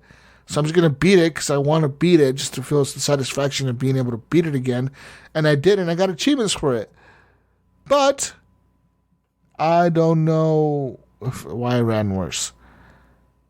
I gotta say, that game gets fucking dark, man. Like, in my playthrough, I had, like, full order. Like I went full Nazis on these motherfuckers. Like, I had, like full control of the entire area. Fucking guards were beating people down. Fucking, if people protested, I would beat them down. I would lock them into prison, And if people, like, one guy tried to protest in front of the prison saying that I was being inhumane, and I locked him in the prison too. Straight Russian style. Locked his ass in the prison. You go to Gulag now. And put his ass in the Gulag real quick. And, yeah, it was just like that, man. Like, it was pretty dark. I was like, fuck, I'm making some fucked up choices here, but you know what, Gunny? Everyone survived. We're all good. Everyone lived. Only the least important didn't survive. Yeah, we may have had to chop some arms off and kill a few people, but hey, you built the care homes, right, for those people. I built all the care homes. I built lots of medical hospitals. I had the best health treatment, probably the best healthcare they could have had in this time. Right, the world has ended. Fucking everything's ice. What do you expect, bro? They had more than plenty of food, Gunny. I had, like, food coming up the wazoo, like, everywhere. Food was just coming in. We had food, all kinds of food. All right? Everyone had a home. No one was homeless. All right, Gunny, what do they have to complain about? Oh, you have to work 24 hours. Big deal. Oh, you got a house, bitch. Be grateful. And you got a heater. Yeah. You did the heater research. And I had literally, the heater research was maxed out, Gunny. And they never went without heat. I had all these like coal places mining coal, like all of them. I had like 8,000 coal always, like 8,000 coal minimum. So I never ran out of coal. I literally had them on max settings. All right. Max everything and no coal problem. Like time to test your moral compass here, Jesus. But when that prompt comes up and it says, when little Sandy's mom shows up on the screen on the game and she's like, look, little Sandy's coming down with a cough and she can't work that second shift today at the coal factory, Jesus. What do you want to do, Jesus? A, send her home for the day because little Sandy needs some soup with fucking sawdust in it. Or B, number 2, say little Sandy's got to go back to work and work that second shift. First of all, Gunny, none of my people ate sawdust because I did not have the sawdust option enabled. I enabled the soup option, which lets you create more additive food. Or whatever. No. The soup option lets you create more food out of the same rations. So, but they're eating a bigger meal. They're eating soup instead of like an actual big meal. You know what I mean? So you're using the same amount of food to create like 2 bowls of soup instead of 1 plate of food. You know what I mean? So you're feeding 2 people with the same amount of rations. So I had that enabled. So yes, she didn't have to eat sawdust. And you know what? I sent her home. Because you know why, Gunny? I had 4 automatons. That means 4 big robots. You're a good man. And you know what the robots did? Instead of having little Sally pick the coal up and bring it to the furnace or whatever, I had the automatons do the work all day and night. The automatons never stopped working. They were always doing their job. They never complained because they were machines. All right, Gunny, they never complained. Yes, they might have stepped on little Johnny and broke his arm and ripped it off. But that's okay. You built care homes. You built care homes for little Johnny. Listen, little Johnny went to a nice care home, okay? And listen, you know what I had in the care home enabled for little Johnny when he went there? You know what I had for him?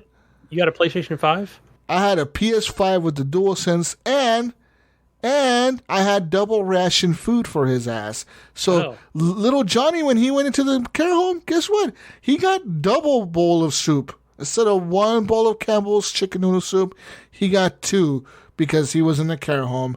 And it was free. He didn't have to pay for it. And, Gunny. Jesus. And primo healthcare. Listen, not just that, Gunny. All right? We knew his arm was ripped off by the big automaton. You know what we did? We put a brand new metal arm on him. A nice prosthetic metal arm so he could get back to work the next day.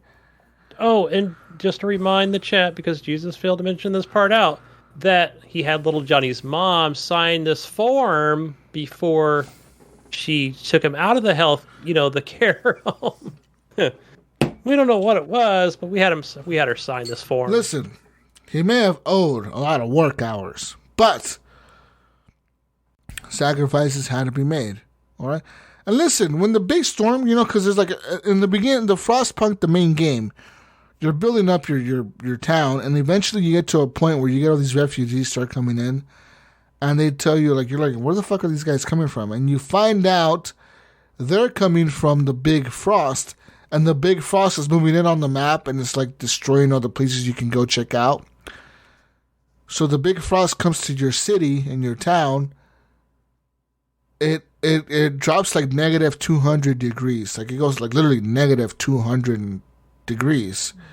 So no one can work. No one's willing to go to work. And literally the only thing that's working is the automatons, and the furnace is just fucking going.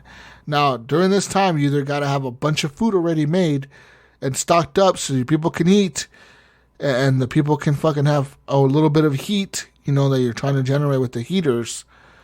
And that's it. And you know what, Gunny? None of my people went without heat during this storm. Yes, some people died because some people were being dumbasses and going to work still. But most places had to shut down. They were like, hey, we got to shut down the factory because no one wants to go to work today. I said, okay. All right, I'll make that. Okay, because we're going to need you back fresh when we'll the storm is over. Compromise. Yes, we'll compromise here. And listen, you know what? I had a bunch of survivors at the end, Gunny, and they were all very happy with the outcome. Yes, a lot of people died. Yes, a lot of children died. Yes, a lot of people lost their lives in this big storm. But a lot more people, everyone could have lost their lives. All right? Not just some, Gunny. We couldn't just be mourning 10, 20 people. We could have lost 400 or 6. I think there was 600 people in my colony at the end of the game. We could have lost all 600 people, Gunny. And you know what? We did not, Gunny. You know why? Because of my super managing skills and my super healthcare that I had going on. Jesus Primo healthcare. I like it. That's good.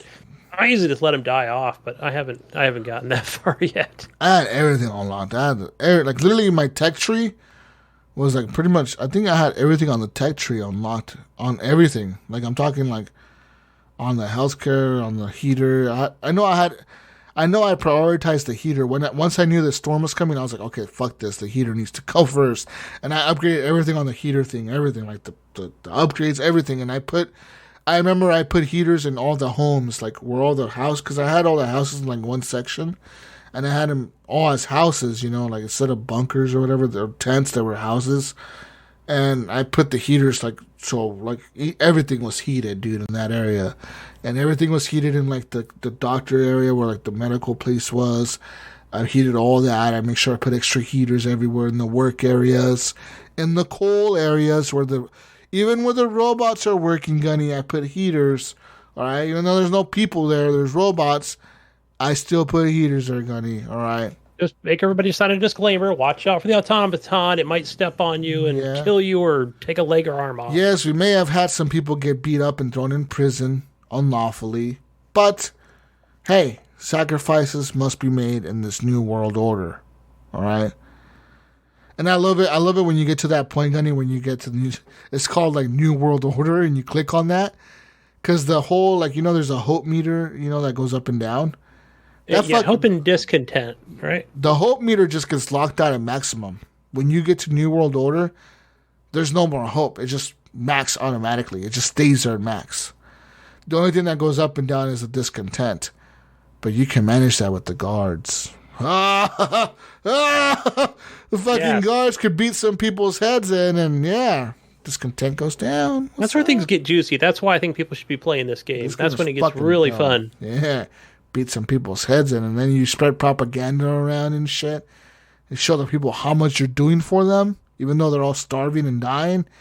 But what about the heat? You guys got heat? What? You may not have food. You got all this heat. What are you complaining about? Things could be worse, right? Could be worse, Gunny. You can have no food and no heat, bitch. and no house. Because what do we tell them every time when they start complaining? Well, the door's right there. Go outside. Go find somewhere else. Go find a new place to live. Yeah. Good luck. Yeah. And you know what? When all the refugees came from other settlements because they were running away from the storm, who opened their doors to them, Gunny? That's right. I did, Gunny. I opened my doors. I welcomed them in. And I didn't just welcome them in. I fed them all. I treated them all their sick. And I gave them all a home. None of them were homeless for more than a day. None of them, Gunny. I had a house built for every person in that colony within a day that they showed up. The only thing you ask is go to work. Go to work. Work 24 hours, bitch. Sometimes. Yeah, sometimes. Not all the time. Everyone works a 12-hour shift, but not all the time. All right, put it in the Frostpunk. Other game that I played, it's kind of like this game. It's called Humankind. It's also on Game Pass, I'm glad it's on Game Pass because I really wanted to play this game, and I was going to buy it on Epic, but it's on Game Pass, so I hope it's on Game Pass till it comes out on Steam, because then I'll buy it on Steam. I think it's on PC Game Pass. Maybe it's on the console. I can't remember. I don't think it's on consoles. It's just the game is not designed. I don't think it's designed to be on a console. It's too much of a Civilization game to be on a console, I think. Even though I think Civ 6 is on the Switch. It's fucking weird. Anyways, Humankind. It's a game like Civilization where you pick a civilization. You're trying to build a civilization. So I remember I told you last time that I was going to restart my Civilization game. So I did. And I restarted a new one. I started playing it, and boom, first people I met were like some Indian tribe. I think they were Egyptians or something. I don't know. They were like Egyptians or something. And yo, man, we want to be peaceful. And I was like, cool. All right, motherfuckers, be peace. Started trading with them. And then we met some Arabs. We met some Germans. We met some what else? Some English folk.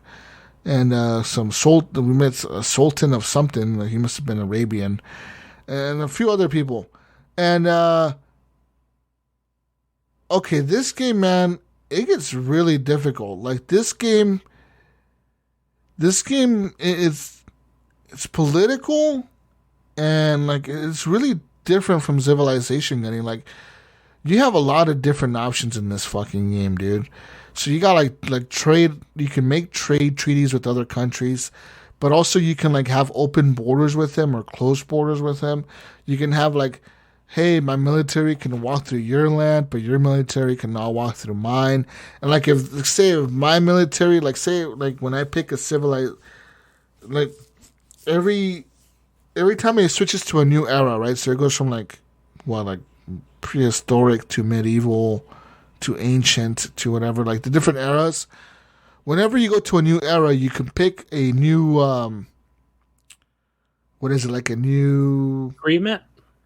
Not an agreement, but like a historical thing to follow. So like say you want to be like the Romans, where the Romans were expansionist, or you want to be like the Mongols, and the Mongols were warriors, they were a military civilization, or you want to be like the Persians, they were more of a fucking they were more like a market civilization. Like they knew how to have all these trade routes and stuff.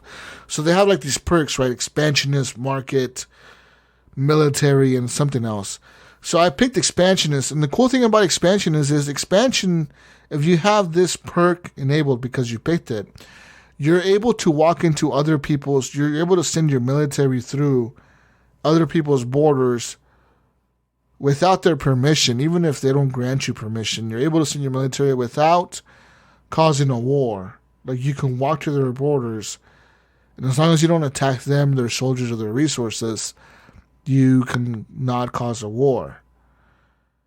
Now, if you switch over to a different type of strategy, like say you switch over to a militaristic, like a Roman civilization strategy, then you become a militaristic regime where your people cannot walk into other borders that are close to you, but you can declare war on them, and you get other bonuses for declaring war on them, like whatever, you know. And like you can only walk through the borders of the people that have open treaties with you. And like you can also like say for example like there's this like say like in the game you're building your own religion. So you start off with like, all right, your people want to follow a religion. What kind of religion do you want to have? And you can have a religion based on like where you have it based on a house of worship where everyone goes and congregates together and worships a god, or you can have a religion based on private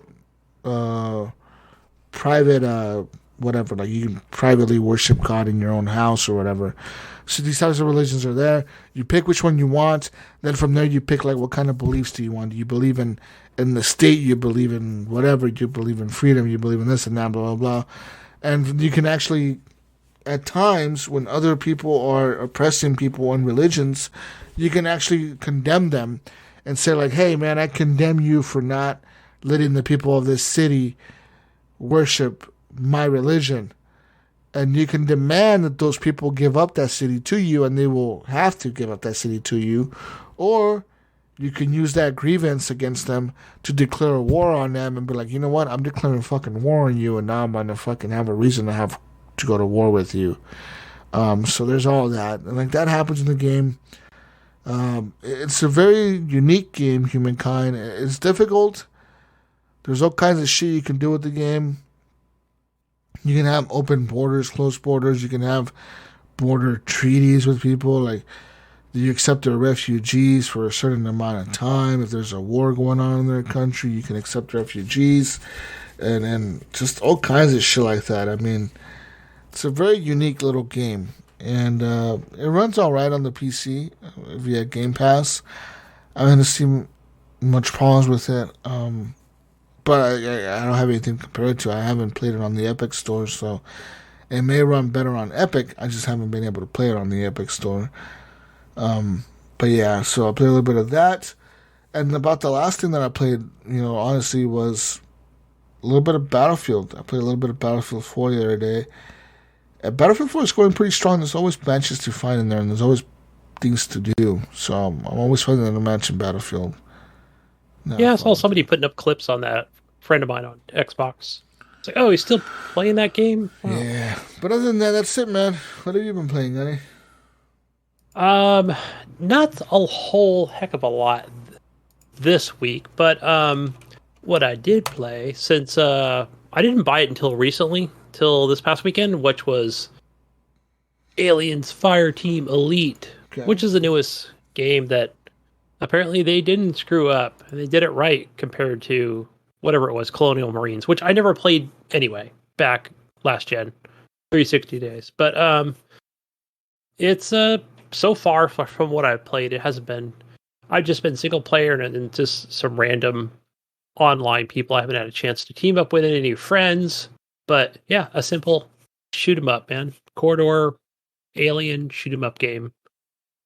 And I'm playing this. I bought this on Xbox, so I'm using Xbox Series S, and it looks pretty good. It's nothing great.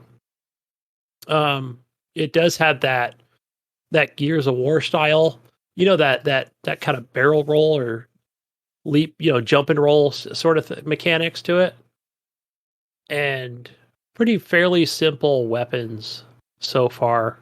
One thing it does have is, and I'm sure I'll unlock a lot more things, because just from what videos I've talked about where, you're unlocking or able to purchase whatever it might be, attachments or better weapons, things like that, as you level up, progress through the game. Yeah, it's so far. I'm going to continue to keep plugging away at this. Eventually get with some friends with Jonathan and Andrew and get in there and, and Ryan, get in there and fuck this game up this weekend, hopefully. So, yeah, it's not bad. It's a pretty good game so far. The other one is the Game Pass game that just came out was Tim Schafer's Double Fine's Psychonauts. I always want to call it Psychonauts. Psychonauts 2. And yeah, so I'm playing this on console, and I never played Psychonauts 1. I know somebody said, oh, it's definitely worth a playthrough or something, where you're the whole idea behind the game is that you're in someone's mind in Psychonauts 1.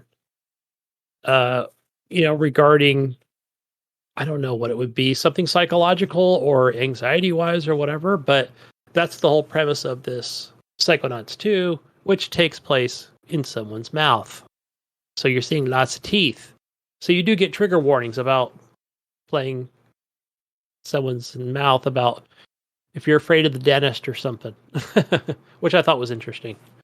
But what I can tell you is, wow, like this game looks pretty damn good. Like, obviously you could tell it's been in development for a while, and that they really, really did a lot of good work on this game, and it looks phenomenal.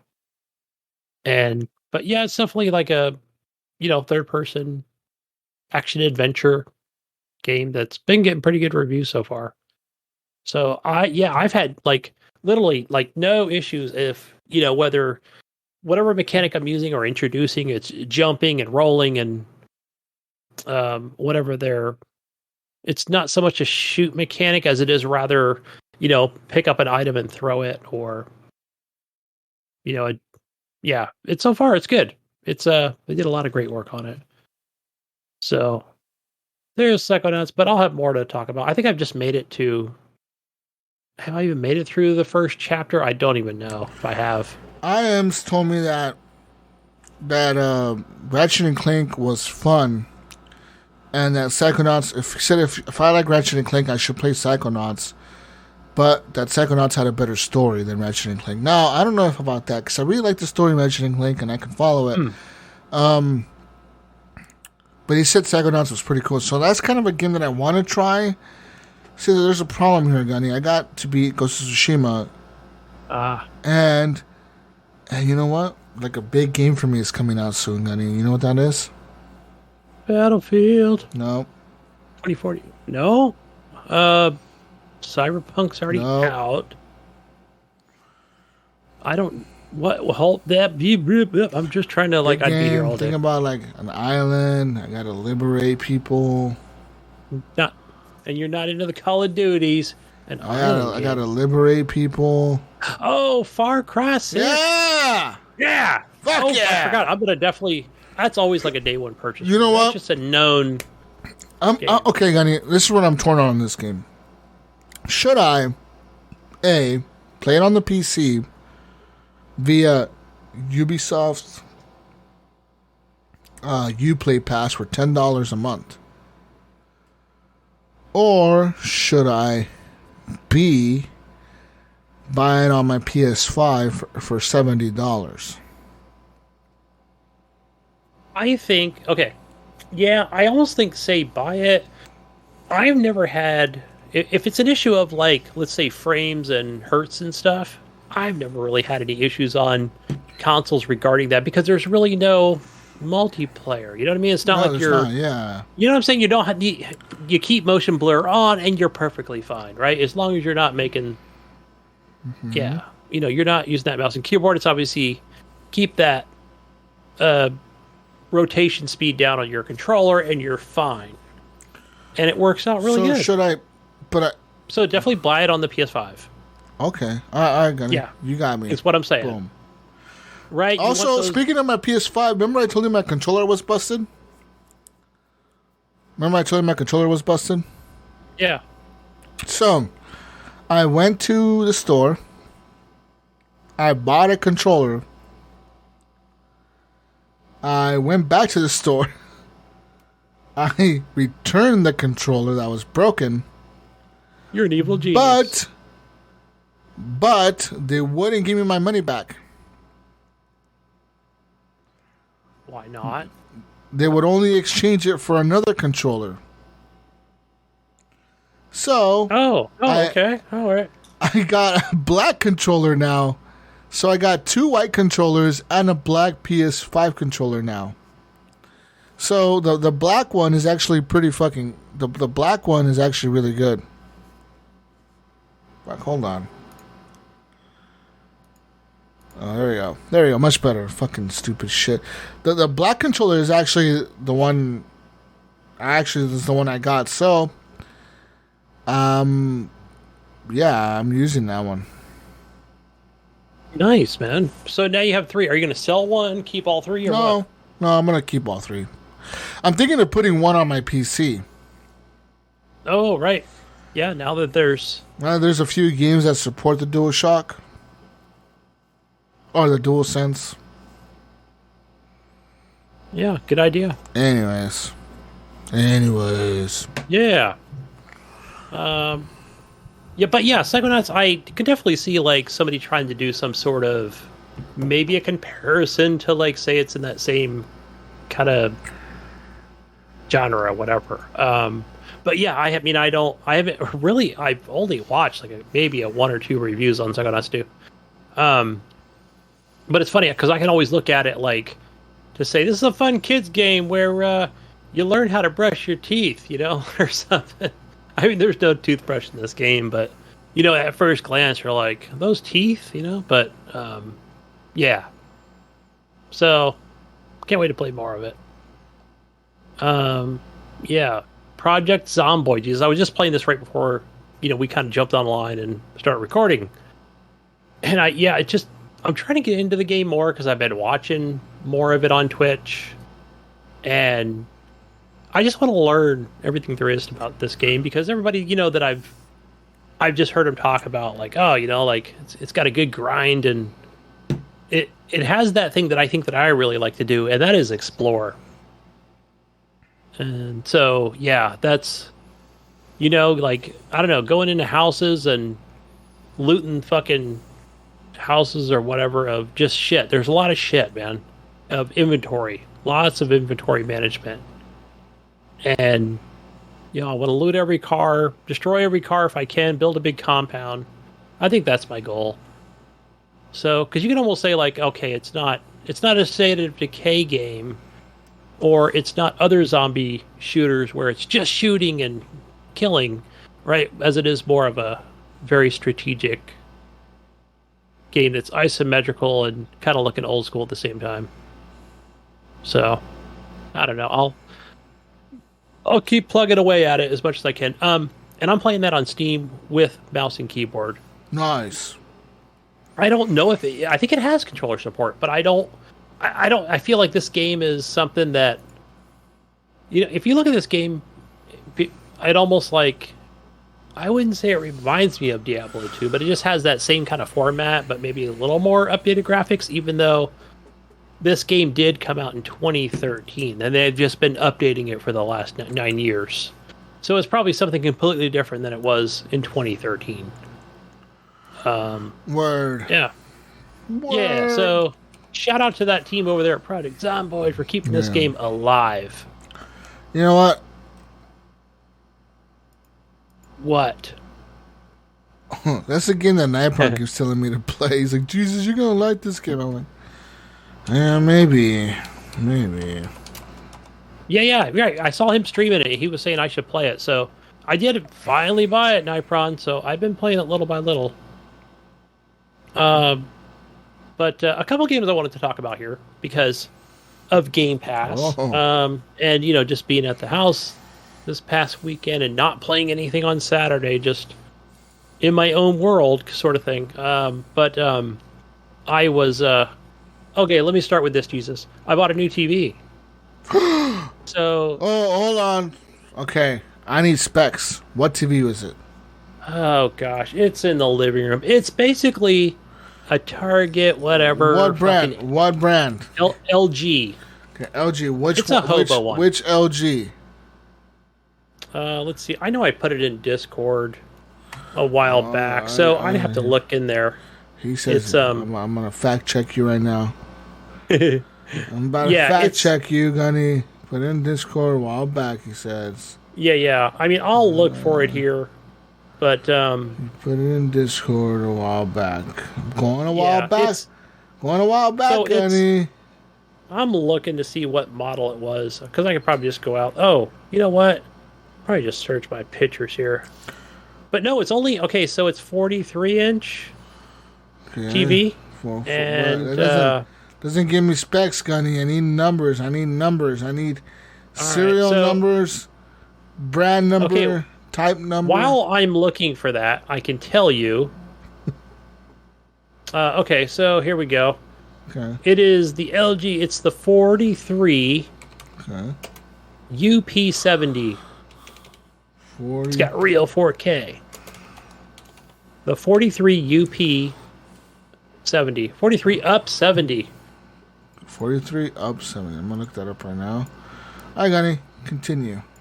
So anyway, so the whole point with that was to take my OLED and take that up to the house, put that on the wall. All right, and I played that this weekend, and holy cow, I was like, it's funny playing it in a different room at a good height where I can look straight at it and not so much up. Playing that shit. What was I playing today? Fucking Aliens and something else in with HDR on. Oh my god, that looks amazing.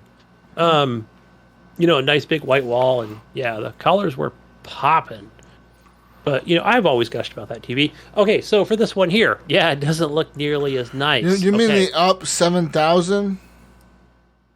I don't know. It's I got LG 43 up UP 7000 series LED 4K UHD smart TV. Yeah, it's 2020's model. I think there was an early 2020 model rather than the later one, which was pretty much. How much did you pay for it? Was it $299? Okay, because right now on Best Buy it's $379. I'm about to say. So yeah, $379. I think if you paid more than that, go price match that. Hey people.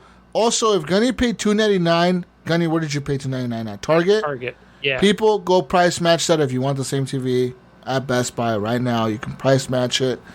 I'll tell you this right now. Best Buy will price match Amazon, Target, any other store really. They will price match it. Also, I believe Walmart does price matching as well. If you ask them, because they remember that because it got that lowest price guaranteed bullshit. I think they price match also. So you mentioned that, Jesus, I understand where you're going with it. Okay, so the model that you're talking about for $379 was the later 2021 Oh, it's model. the newer one. Okay. Yeah, so basically I think what they did was this is the way the guy explained it, that they made two in 1 year, but the newest one basically had all the same specs except it had a better interface and a better remote control. So it's kind of like most TVs, right? Like they always like, for example, like when I bought mine, I could have bought the LG B9, but I bought the B8, and the price difference was like about $400, and the guy told me like the main difference is you're gonna get a better chip on the new TV. Yeah. And like I was like, well, what the fuck? I don't even use the smart TV. I'm gonna be using my console to watch shit on there most of the time, So I didn't really care. As long as it cast, right? As long as you can get it casted to the TV, what do you care, right? Yeah, I don't really fucking care. Yeah, it doesn't fucking matter. So, but with that, it's okay, right? So one of the things that I can now do is I can now play pinball. But where I couldn't do it with the Sony TV, it was too big for my old ass eyes to follow that fucking ball on a 48-inch screen or 49, whatever it was. Yeah, but this 43, perfect, and it's good for shooters. It's not perfect for shooters. I do have my monitor, which is right in front of me, but now I do have. I always thought that bigger screen would just be better, right? It's just better for everything. No, not necessarily. It's going to be great for movies and other. I don't know. I'm still going to play games on it, right? Still going to watch whatever it is, but this one is fine. It's suited for me fine. It's perfect. I've got the good TV at the house. But one thing, there is a benefit here, Jesus, and that is that I'm playing games in 120 hertz now. But I'm only limited to 1080p. Okay, or I can go 4K, 60 hertz. That's how my TV is. So it's nice having that option. I like having that option. It's perfectly fine. I'm playing Alien Colonial Marines. Let me tell you something. 1080p is not bad when you run 1080p on Ultra. 1080p on Ultra settings it's fucking really good. Yeah, but that's what they're like. Mayo has, and I've heard other people talking about. These higher most gamers monitors. on PCs are playing at 1080p with ultra settings. Yeah. That's the whole reason they have those high refresh rates are amazing. That's the reason they have a high refresh rate, is because they're only outputting at 1080p. Whereas, if you're not, you're outputting. If you're outputting at, say, 4K, you can really only do 60. Because not a lot of graphics cards can push that, you know what I mean? Yeah. So, yeah, 1080p is just fine. It's perfect. I like it, right? I've always... Yeah, I like... It's fine. If I'm at the house, man, my options are limited, but holy fuck, playing Assassin's Creed, whatever it is, right? And even if it's, which is weird, just going from 30 to 60 on that Sony OLED TV. Like, oh my God, I just need to keep it in 30, in 4K, and it looks amazing to me. Looks amazing, right? Where here, I don't know, maybe I will, I have that option. Bam, I can flip it back and forth. I'm going to play Alien Fireteam Elite in 120 hertz or whatever, or Call of Duty Warzone, whatever I decide, whatever will fit on this thing. And yeah, I can just flip it on the fly. Boom, boom, back to 60 in 4K. So definitely needed that option. And just one little other thing I just wanted to mention about, we mentioned pinball, was I don't know if you saw that same ad too, Jesus, with Apple Arcade.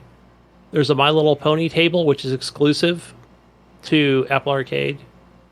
It's like, hey, you want to play the new My Little Pony table? You got to be an Apple Arcade subscriber. For whatever it was. It was $5 a month. I was like, that's wrong. I got to have the My Little Pony table, you SOBs. But no, I haven't. I'm curious as to what that is. As a former Apple Arcade subscriber, I don't think it's worth it. No, it's. I was subscribed to it for a while, and I never touched those games.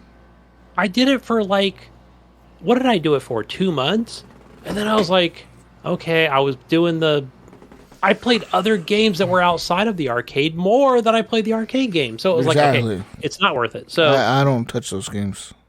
But I guess if you're like a big pinball wizard, an iOS user, that's my thing, is I don't know how many other tables works, not exclusive, but that we're in the subscription model.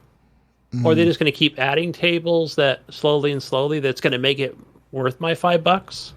You know what I mean? Because right now you have to buy each table, like if it's a mobile type setting, versus a console or PC. So that I'll keep my eye on. Maybe then it's worth $5. In the meantime, the last thing I just have to say on that is that man, and that company over who makes pinball effects, and man, they really do it right with video games. They just fucking do it right. Whether it's a Star Wars IP or Family Guy or Back to the Future, man, they just have. You could definitely tell when you're playing those tables. They just have such a passion for how this is done, Yeah. It really shows. That's any good. New table they add. And it definitely should show. Yeah, they do it. They do it right, man. With whether it be audio and the way it's just set up is Marvel. Nice. Fucking amazing how they do it. Anyways, but that's all I've been playing.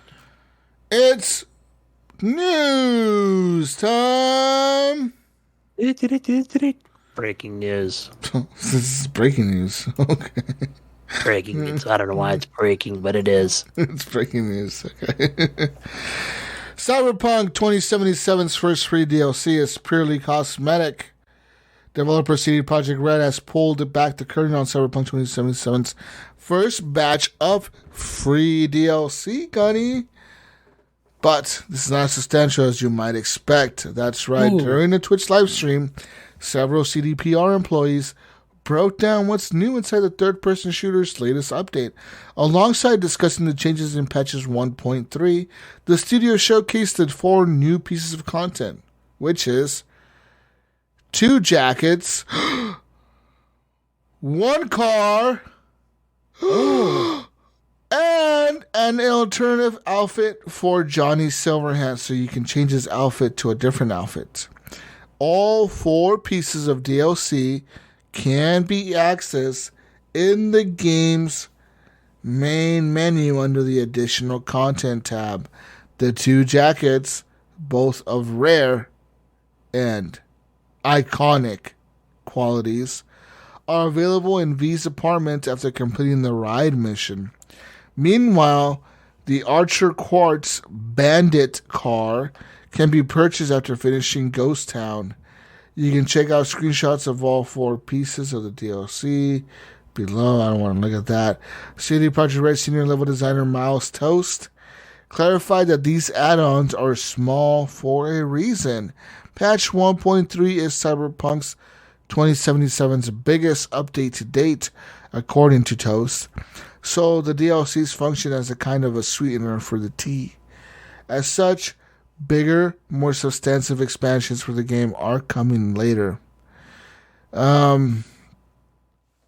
So, yeah.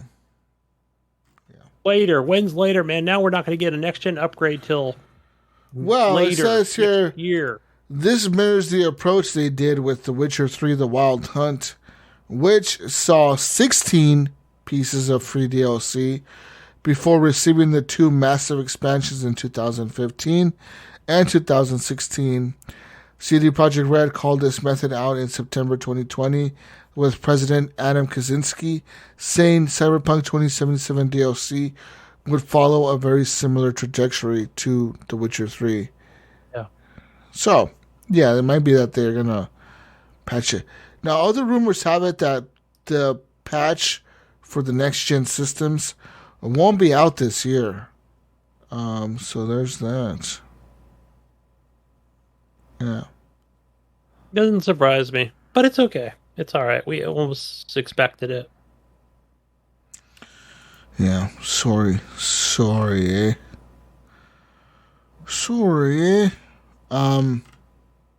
More news. There's an Alan Wake remake, a remastered listing was leaked, Gunny. The Taiwanese retailer Rakuten has listed Remedy Entertainment Alan Wake's remastered for PS4, PS5, and the Xbox on its website. The listing says that this will launch on October 5th. Since the listing also notes Xbox in general, that presumably means players that buy the Xbox One version will also receive the Xbox Series versions, while the PS4 and PS5 versions are separate. However, there is a chance there could be some sort of upgrade path from the PS4 to the PS5. So yeah, this also was collaborated by Daniel Ahmad, who's a game industry analyst, saying that the official announcement for Alan Wake Remastered is due in this upcoming week. So we might get an announcement before September 9th, which is a few days from now. Where's that, Gunny? Nice, something to look forward to. That's a good game. Great game with its DLC. Sony has reversed course on Horizon Forbidden West. Sony has now announced that it is reversing its previous decision that the standard and special editions of Horizon Forbidden West on the PS4 will not be eligible for a PS5 upgrade. Originally, the people who purchased the digital deluxe collectors or regala editions of Horizon Forbidden West on the PS4 were not able to get the PS5 upgrade. Now, anyone who purchased the game on PS4, regardless, so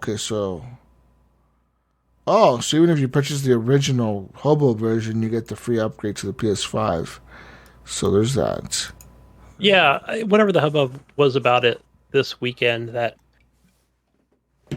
past week. It was that you had to buy, the hubbub was that you had to buy the digital deluxe, collector's or regala edition, which was the higher priced editions of the game, to get the PS5 upgrade for free. If you bought the regular edition of the game, you would have to rebuy the game for the PS5. Well, so then what was the $10 upgrade?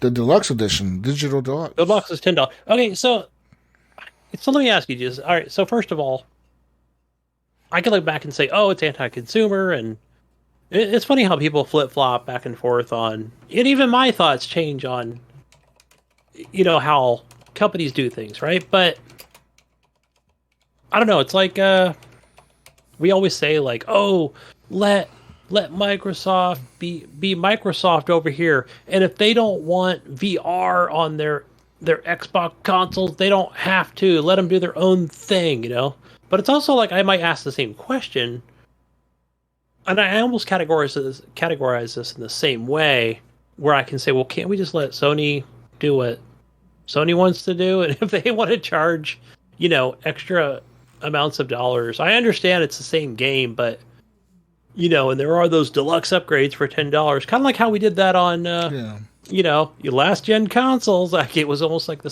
similar thing. And yes, Microsoft has been, doing the whole smart delivery, and and Sony has kind of also been doing the same thing. I don't know why they had. The digital deluxe edition costs $80, and that comes with the PS4 and the PS5 version. Digital soundtrack, digital comic book, 2 Carja Behemoth Elite items, 2 Nora Thunder Elite items, Machine Strike piece, in-game resource pack, and extras in the photo mode. And you can also buy the PS5 version, which is $70, or the PS4 version, which is only $60. So now apparently, if you buy the PS4 version, I'm assuming you pay the $10, and you can upgrade to the PS5 version, I think. Unless it's going to be a free thing, which it might just be free, I think.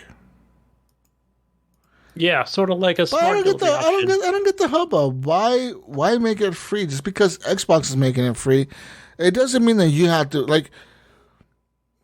Okay, I get Xbox is doing a lot of right things, right? Like, just because Xbox is doing something does not mean that everyone else has to follow. Well, see, that's where I'm going with this. Just because, this is what I'm saying. Just because Xbox has a Game Pass, it does not mean Nintendo has to come out with the Nintendo Pass, and then charge everyone $5 a month or $10 a month, and now every Nintendo first party game will be on this pass thing. Okay. What I don't like about these pass things, or these Game Pass, or these things, you'll never own anything. You'll never own it. No. Even if you got the disc, I think for a lot of these online games, I think fine, you got the piece of plastic, but yeah, you'll never own it. Got the no case. one. Pretty much, Xbox has made it to where no one's going to own a game on Xbox anymore. What's the point? There's no point anymore. You could say you own the plastic box, the disc within it. That's it. That disc, yeah. that disc is if useless. it doesn't download the game. That disc is useless. That disc is it's just plastic. It's just nothing. It's what it is. Be a nice collector's edition. That's about it. Whereas on the Nintendo Switch, you actually own the game. You can actually play it without even updating it. You can play it. There's a lot of good things about Game Pass, and there's a lot of downsides to it. Yeah, right. There's plenty of that on equal sides, right? It's a new thing, right? It's a new thing, and I think people haven't seen the downsides to it yet. And I think when people will start seeing the downsides is when, say, 15 years from now, Gunny, 15 years from now,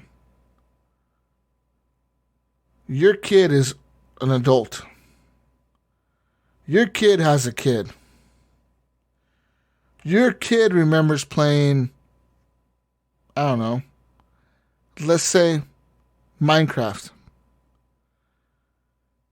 Your kid goes back to want to play Minecraft, and he goes to launch it, and it doesn't work. The server's offline. He has the disc. He has the disc. He can install it. It was shut down 5 years ago. It doesn't work anymore. It's done. He can never show.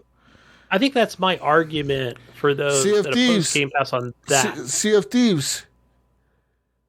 You go back to play Sea of Thieves 20 years from now. The servers won't be up. That game won't run. Any game pretty much after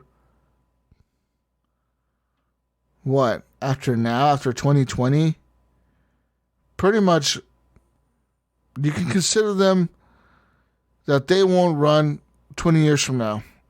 Where right now, Gunny, you can play. Right now, you can play Super Mario Brothers, a game that's over 20 years old. You can plug that fucker in to a fucking Nintendo, a Super Nintendo, and play it.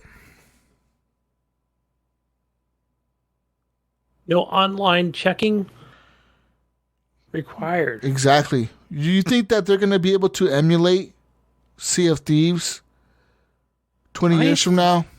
I think about that, too. I do. When you know what I'm thinking, Jesus? It's a dangerous thing, by the way. But I do think about those things where I think, okay, let's say, I don't know, 5 years from now, whatever it might be, and Microsoft sells their shit to fucking Apple, or just even like an LLC, right? Because they're trying to liquidate and get rid of the Xbox brand, but they don't want to have a million lawsuits because Microsoft's going to continue on with their whole Windows 11 and Windows 12 and Windows 13 and make billions of dollars. But still, even if they sold it to Company A, right? Company A now owns Microsoft. You know, how do they carry that torch when Company A doesn't give a fuck about online live services, right? Do we then see whatever it is, a game that was super popular, like Halo, the Master Chief? Well, that's on Steam, but you know what I mean? Like Halo, fucking 6 or 5, whatever, 7. You know, how does that? Yeah, like how does that even work? You know, I would think. You know, I always think about games. I don't know. Do you even care at that point? You know, 10 years down the road about that game. It's just I don't think so. I think that the attention span of people is getting shorter. I think 15 years from now, people won't care about games that came out now. No, that's true. I think that in the future, video games will move on from a 2D playing, a 2D looking at a screen, to VR and being in the game and being immersed in the game and being part of the game. You won't be participating in the game via a screen. You will be in the game, and I feel like that's the future now. For us, the people that grew up, you know, especially my generation, where we grew up kind of in the middle of it all, we see the good of both sides, you know, because, like, honestly, my generation, the people that grew up in the 90s and shit, we grew up in a time where internet was available to us, but it wasn't always available to us. Like me, I grew up poor, man. I grew up in the fucking ghetto, you know, like, we didn't have a fucking computer at my house. You know what I mean? Yeah, it was at the library or growing school, up. Right? Yeah, literally. Yeah, it was a Macintosh at school or at the library. We didn't have internet. My friend across the street had a computer. He had a fucking one of those. What's the cow logo? The Gateway. He had a fucking Gateway. I almost said Compact Presario or something. I had surprised me. It probably was. It probably was a compact, but it was a Gateway or whatever. You know, like. And I remember he had AOL, and I remember him showing us chat rooms and online, and we were like, "Oh fuck, this is so cool!" You've got mail. Yeah, you've got mail. Welcome, you've got mail. And he would show us the internet, and they would do the dial-up, the fucking the ringing and shit. You know, like his mom would be on the phone. What the fuck are you doing? I'm on the phone. Get off the phone, Mom. We can't be online when you're on the phone. She'd be all pissed off at it. He would be showing, like, look at all these games I could play on the computer. He would show us all these games and shit. And I remember thought, man, he's so lucky he has a computer. And, like, you know, but, like, then now, like, as an adult, everything's so easily accessible to me. I have a computer. We have too many computers. We have computers in our pockets with our cell phones. Yes. Now, my kid, I noticed this because my daughter grew up watching YouTube on an iPad. She's always had touchscreens. She has, a cell phone. Like, you know what I mean? She's always has this tech.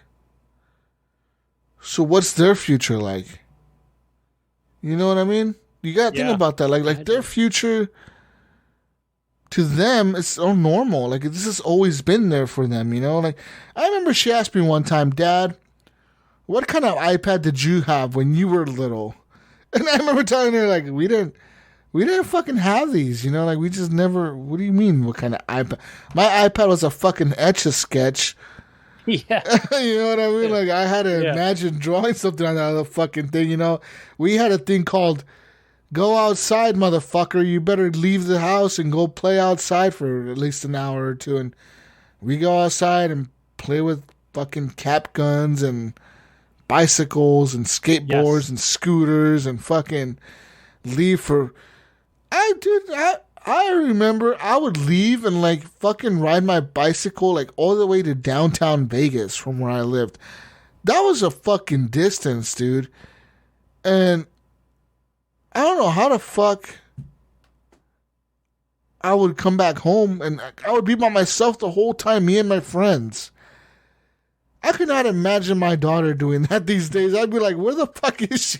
No, I'd fucking send an Amber Alert out for her ass. You know what I mean? You'd be like, on your iPad trying to track her down. Exactly. Right? Be on a fucking Amber Alert, fucking trying to locate her. You know what I mean? Like, but back in back when I was little, we would do that shit. We just fucking would leave. Like, oh, we're gone. We're fucking 10 blocks down, fucking riding bicycles and doing dumb shit.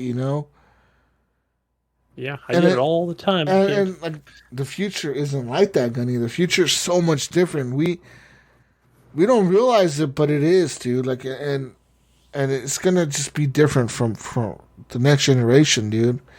I'm telling you, video games are gonna go the way of like you're in the game. You're not gonna be playing the game. You're gonna be in the fucking game. You know what I mean? Like, you're in it. You're not really playing it, There's no end to it. Because you remember, I think, when we had first, I don't know how long ago, like how long after we had kind of started with this show, that I had asked the question of, and I think it was around, this was towards the end of that Xbox One, coming into the Xbox Series consoles and the PlayStation 5, where I had asked the question of, okay, so when does the Xbox 360 become a retro console, or does it not become one? Because we can look back and say, is the PlayStation 1 a retro console? Even though I've heard people talk about retro gaming, and I've heard them mention things like something on a Sega Genesis or a PlayStation 1, where I thought, oh, maybe they're pushing it, right? So maybe, I don't know, does it ever become that? Because the 360 was a mostly online console, including the PlayStation 3. So, yeah, it just makes me wonder, like, when does that retro gaming, does it just kind of stop? Like, that's it. Like, hey, 20 years from now, Jesus, I was retro gaming, and like you'd be like, yeah, so kind of like everything from fucking Pong leading up to, the PlayStation 1, because, yeah, like it had, the internet kind of took over from there, right? So, yeah, it's just interesting to see how we're going to be talking about games in the next 10 to 20 years. Yeah. How we refer to them. Yeah, we'll see, man. And like I said, like, everyone praises Game Pass, and I do too at times. I'm a subscriber to it. But do I think every other company has to follow them? No. No, but I think I'm just more like, wow, I can't believe that just so quickly. It just seemed like Sony had caved into pressure. Now, it's great for consumers. I'm not complaining that they caved. I just was surprised that so many people used Microsoft Xbox as an example to say they're being so consumer friendly and they use smart delivery. But Sony has been kind of doing that up until a certain point. It has to be but somebody else. had pointed out. They had pointed out that when Microsoft, people forget, when they wanted to really up the price on Games for Gold, on that subscription, that we as gamers, on our social media platforms, shut them the fuck down. No, not going to happen. Well, they're trying to increase it like $70 a year or something. Yeah, it was like, and then consumers were like, no, that's not going to happen. We're not going to pay that price. We'll revolt. So. But you know what they're doing? Right now they're convincing everyone they're of value. So when they increase the price of Game Pass, everyone's going to be like, oh yeah, I see why they're increasing it. It's a value. Watch, it's going to happen. Y'all think Game Pass Ultimate's going to be $15 forever? Well, why don't they do just the whole... Yeah. No, it's not going to be $15 forever. Watch. It'll be interesting to see what they do. Did they just go $19.99? Like, did they just do that slow increase of, we're now going up $5 a month, an extra $5 to pay for the cost of games or something. It'll happen. Yeah, they're going to have to do it eventually. I'm sure they can only pay so many publishers at once. But I don't know, Microsoft money, who knows? Find out.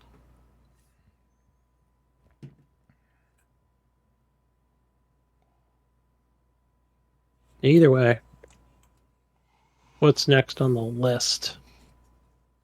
Any random order, unless you don't see anything. On September 4th, Tripwire Interactive CEO, Interactive President John Gibson, tweeted, quote, that he was, quote, proud of, hashtag this, U.S. Supreme Court for greenlighting a 6-week abortion ban in Texas. He said, quote, as an entertainer, I don't get political often, yet with so many vocal peers on the other side of this issue, I felt it was important to go on the record as a pro-life game developer. Responses to Gibson's support for the ban have not been overwhelmingly positive, with Gears of War developer and creator Cliff Bleszinski saying, "You can unfollow me now, thanks," and God of War director Cory Barlog asking, "How can anyone be proud of claiming dominion over a woman's personal freedoms?" Shipwright Studios, a co-development partner that has worked with Tripwire for over 3 years, wrote that, quote, "We cannot in good conscience continue to work with Tripwire under the current leadership structure. We will begin the cancellation of our existing contracts effective immediately." Torn Banner, which is the studio who developed Chivalry 2 for Tripwire, has also posted a statement. They said, quote, "We do not share the opinions expressed in a recent tweet by the president of Tripwire, publisher of Chivalry 2. This perspective is not shared by our team, nor is it reflected in the games that we create. The statement stands in opposition to what we believe about women's rights," end quote. This new law bans abortion providers from performing terminations once a fetal heartbeat is detected, which is usually about 6 weeks before most people even know they're pregnant. The law also empowers any private citizen to sue abortion providers who break this ban, and if the person sues them, so say Gunny decides to sue me for whatever reason, for an abortion or something, Gunny can sue me for up to $10,000 if the suit is successful. They can even sue anyone who aids or abets in this abortion. And the Supreme Court's ruling was condemned by President Joe Biden, who called it a, quote, bizarre scheme of outsourced enforcement to private parties, end quote. So yeah, anyways, this guy is a pro-lifer apparently. He tweeted in support of this decision by the U.S. Supreme Court. And people are pissed off at him, understandably. I mean... Yeah, it's, I'm just, I don't know, much about who this guy is or much about even on the issue of abortion and Roe v. Wade and all these things that I keep hearing in the news lately. This abortion thing, it pretty much, like, it states as it says, like, there's a new law that passed in Texas that says that anyone that gets an abortion within, I think it's after 6 weeks, so after the first month and a half, which most women don't know they're pregnant after a month. Like they usually know after maybe 2 months. Yeah. So that's the issue here. People are saying, like, how the fuck are you gonna ban abortion when somebody doesn't even know they're fucking pregnant? And this covers pretty much any kind of abortion, anything. You could have been raped. It could be an incestuous abortion, like it could be an incest thing, like you were raped by a family member, your father, your brother, your cousin. It doesn't matter. You cannot have an abortion in the state of Texas based on after 6 weeks, no matter what. It doesn't matter if you were raped, if it was an incest thing, anything. It doesn't fucking matter. You cannot have an abortion after 6 weeks. If you do, any private citizen in the state of Texas can sue you and anyone who helped you in the abortion for $10,000 apiece. Yeah. So that's the law. Yeah, because I've heard different things on other senators when they were just being extremely careful because these are lawmakers themselves, right? That whether they be Democrat or Republican or independent, fucking whatever. Yeah. And just what they were going to do to help overturn this or help women in Texas. And yeah, it's been a real shit show. So I'm just surprised to see someone who is, in charge of a videoing company or whatever it might be. It could have been in charge of fucking Tide soap or whatever. Yeah. To just come out and, I'm not sure why you would know the repercussions of how much money this would cost you. But hey, if you want to, exercise your, I guess you want to make a religious political freedom, but you want to make a statement, I guess, right? Like I guess that's what it is, right? I think that's. Yeah, it's going to cost you. But, Jesus, I couldn't find it. I know we had talked before I put up this article, but from what I understand, I could be wrong on this, but that he had stepped down. I cannot find any credible information on that. Oh, that guy stepped. Let me check. That guy stepped down. That John Gibson, is that his name? Yeah, President John Gibson. I think I read it somewhere. Huh. Where did I see it? Did somebody put it in Facebook? Probably did. But I think it's just like, I'm not saying that he should have said it or not expressed his political freedom, but he has the right to do it. It's just absolutely, yeah. It's not very smart in terms of business. It's not when you're talking about your employees and money and stuff. Yeah. In other news, let's move on here.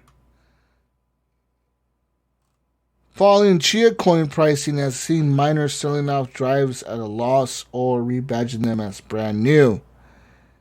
Why does this look so weird to me? What the hell is going on here?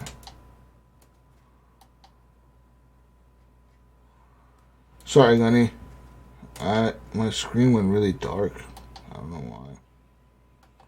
Oh, get my Chrome is all frozen over here. Oh, mate. Mate. My Chrome is not working. There we go. There we go, mate. Got to reset it.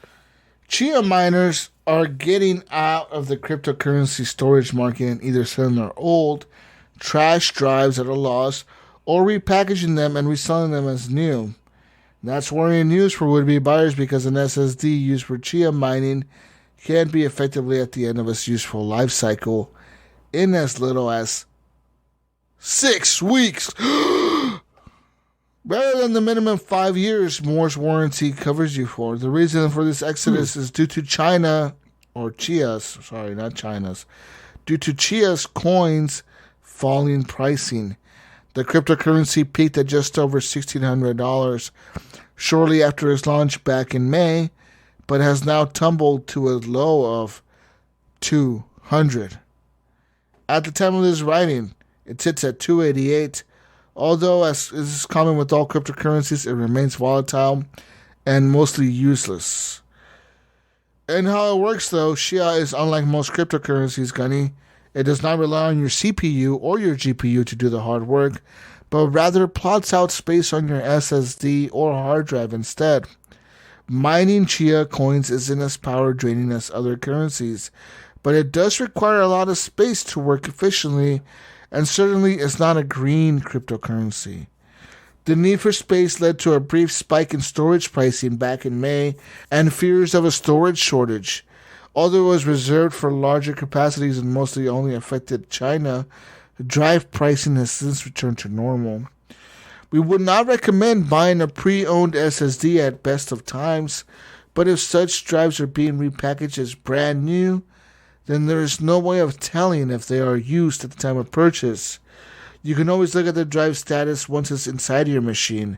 Download the drive monitoring software from the manufacturer website, such as Samsung Magician, to check out how much data has been written onto it. But by that time, you may not be able to do a whole bunch about this. You may not be able to return it. So be careful who you buy your SSDs from and hard drives going forward. You heard that, Ghost Nico? I sent him the article. Did Ghost Nico just buy one? Yeah. Because I saw that. I was looking at the article. He probably bought one of these hobo fucking... Wow, what if Ghost Nico bought one of these hobo used ones? He was like, I'm getting a great deal on a SSD. It's only $20 for 3 terabytes. It's only $75, down from the original $280. But boy, this thing is not working right. What's going on? Refurbished my ass, right? It's like they fucking formatted the hard drive and blew the dust off it and put it in a box and said, "Hey, China number one, you go, you buy." Anyways, come on here to more news now. More news. I got more news for you, Gunny. In November 2020, James Bond fans have learned that IO Interactive has signed an agreement with license holder MGM to create codename Project 007, featuring an original story where the world's most popular secret agent will earn his status. MGM executives Robert Matrick, who is the vice president for global consumer products and experiences, and Matthew Souser, who is the director of interactive business development, were recently interviewed by Game Industry about the company's renewed effort in games, and they discussed this James Bond project. So, when you look at the James Bond's project, for instance, Robert said, the opportunity to be able to tell an origin story and express that in terms of quality that fans expect, we need a console partner to be able to tell that story. We're not here for the quick buck. We're here for what extends the brand. Matthew Souser said it all comes down to identifying the right development partner. IO is the authority in stealth and agent-oriented games. So they truly were a dream come true in terms of studios to partner with on James Bond. They have a deep, deep passion for the IP, and they're extraordinarily talented. It is a match made in heaven. IO Interactive and James Bond, and we are working together, we think, is something to be very special for all the fans. So, the people who make Hitman are now working on making a 007 game. Yes, I think perfect. I think if anyone could pull it off, it's them. I really do. Agent 47 is pretty much a 007. Yeah. Is he not? No, he is. And you know, when I think about James Bond movies or TV games or whatever, GoldenEye and all these other ones, like, those were fun and those were a blast. But I always remember the multiplayer being basically from, I can't think of the name of the company, but it was Call of Duty, basically. Yeah. That's who did it. That's the people that, shit. The name will come to me, but they're the ones that made it because I'm like, wait a minute, I've played this before. And it was like, oh yeah, that's Call of Duty. It's just their engine that they use, you know? Yeah. This is made by Activision. That's who owns this IP. Yeah. I'm like, oh, okay, I get it. I see how this works, but it was fun. It was a blast anyway because it wasn't Call of Duty and you didn't die as often. And I think I had more fun playing those games. Yeah, but if somebody asked me, like, you know, if you always wanted to, like, another company to make a James Bond film, it would definitely be IO. Most definitely. You always think of him as a secret agent, and that's who he is. Yeah. He's more than just a hitman. He's like a secret agent. Yeah. Speaking of more news, Gunny, Far Cry 6 audio director drove 4,300 miles to capture the sounds of Yara. Oh. As revealed in the October edition of Play magazine, Eduardo Weissman, the audio director on Far Cry 6, took a long trip through Cuba to replicate the environment for the game, Gunny. Weissman says in the latest issue of the magazine that he embarked on 2 field recording trips to Cuba and drove more than 4,300 miles around the island nation to capture the original biomes and endemic species of birds and insects you can only find there. Wow. That's cool. Wow. I will definitely keep that in mind when I play this game. Beyond that, Far Cry 6's soundtrack was composed by Pedro Brofman,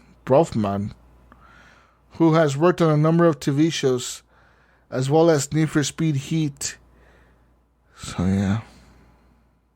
And to interject, we also have Jonathan Hall's friend who makes music and has a song in this game. He does. What's his name again? I know, right? I talk to him every so often, but he changes his Discord name. Probably for certain reasons, you know, regarding any kind of trademarking or stuff. Yeah. It'll come to me. It'll come. I forget his name. I know who he is, too. God damn, I forget his name. Yeah, I just say Jonathan Hall's friend. Jonathan Hall's friend made music, and he made the music. It was actually from one of the first trailers that came out, right? Like the first long trailer that came out for the game. Yes. He said it was used for that. It might be used for the game, too, you know? And he goes live on Twitch. I've got him on SoundCloud. Yeah, so there's all that. So, cool stuff, man. Also, in other news, PS5 games compression has shrinked Tales of Arise by 20 gigabytes. Those with the pre-order of Tales of Arise from the PS Store are not able to preload the JRPG ahead of release in certain regions, leading to the discovery that the PS5 version is dwarfed by what's on the PS4 version. A whole 20 gigabytes, in fact, Gunny. PS5 game size compression means that the current gen version clocks in at just 37.2 gigs, while the PS4 version is at 57.2 gigs. The smaller sizes of PS5 titles is something that has been highlighted a few times since the console launch, with the current gen versions of games taking up much less space on the system's SSD.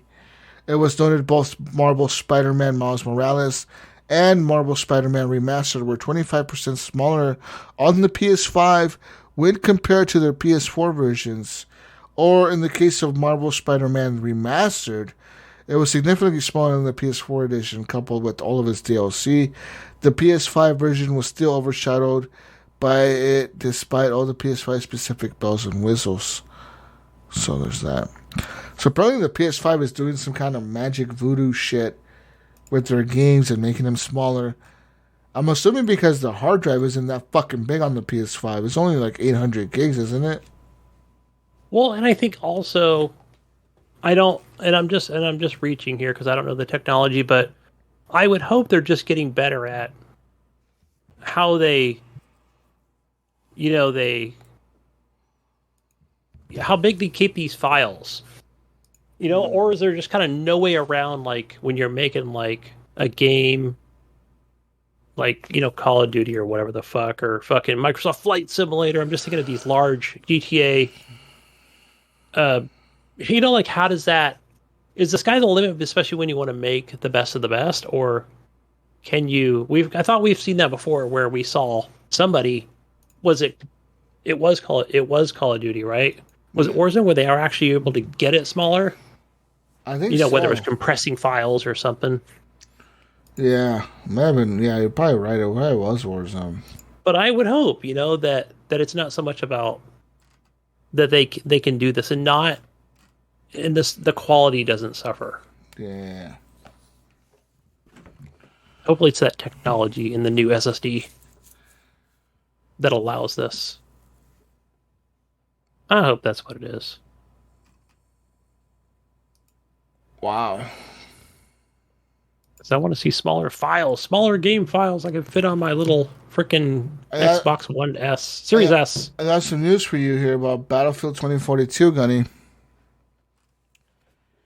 If you've seen the Battlefield 2042 gameplay footage that has been released and leaked, and you find issues with the hit indicators, do not fret, Gunny, as this is not final according to DICE, and players will be able to customize them when it comes to launch.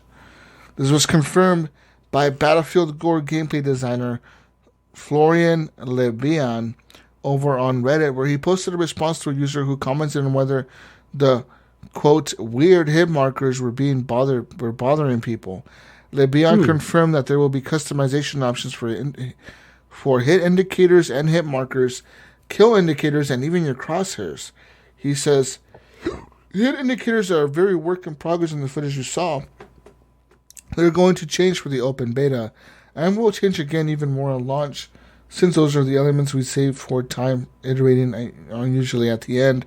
Same applies to the kill feed and the similar hit and kill feedback elements.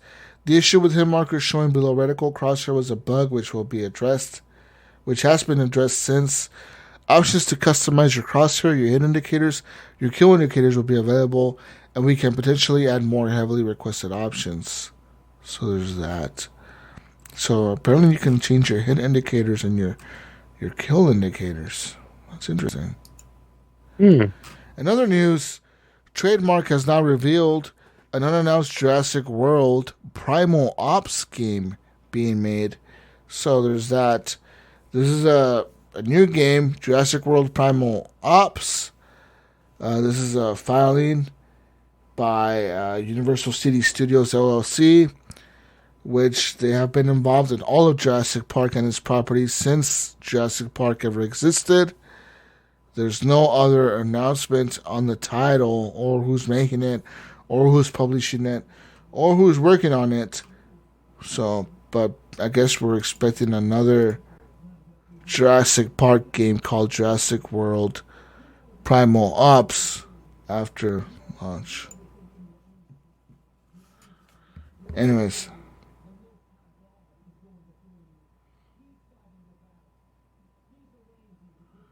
That's all I have, Gunny. All right. That's enough for the news, people.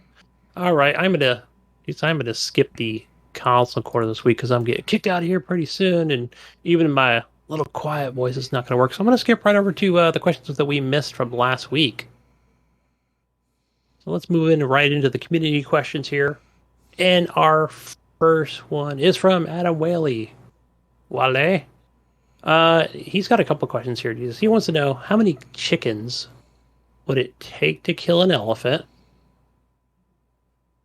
Let's see. How many chickens would it take to kill an elephant? I would say 1,000. Yeah. Okay. So I think if you took, I'm going to go half of that, Adam. What if you had 500 very angry, hungry fucking chickens? And they would just pluck that elephant to bone. That elephant would stomp the shit out of those fucking chickens. You probably, I don't know, man. Yeah, maybe you're right. Maybe 500, it just wouldn't work. thing about Gunny, elephants were used for war back in the day, like a long time ago. People would use those fuckers to go to war. All right? Yeah. They're being shot with arrows and shit. Those motherfuckers, big elephants. Yeah. They'd have to be like some zombie chickens, huh? They have to be chickens that are like super chickens, dude. What's a super chicken? It has to be a super chicken. 500 super chickens or 1,000 regular chickens. Maybe 1,500 regular chickens. That would be it. Yeah. Fuck yeah. Is cereal really a soup? No. I never thought of it that way. No, it's not. No. How dare you? No. I feel like a soup has to be cooked in the same thing. And cereal, since it's two different things being mixed together, it's not a soup. A soup is something that's made on the same pot. Right, Gunny? Yeah, it's right, because when we say, because some people, I guess if you were to properly a address soup is made in a fucking pot. Yeah, where cereal's not made in a pot. You just pour the cereal and then you pour the milk. Right, because we could always say... you never pour them. Okay, how do you do it? Do you pour the milk before the cereal? No, it's always the cereal first, right? So that's the main... That's how... So there is no chicken before the egg here. It's always just cereal, right? Cereal's always first. Yeah. The milk is always optional. Yeah. You could eat that thing dry on the way to work.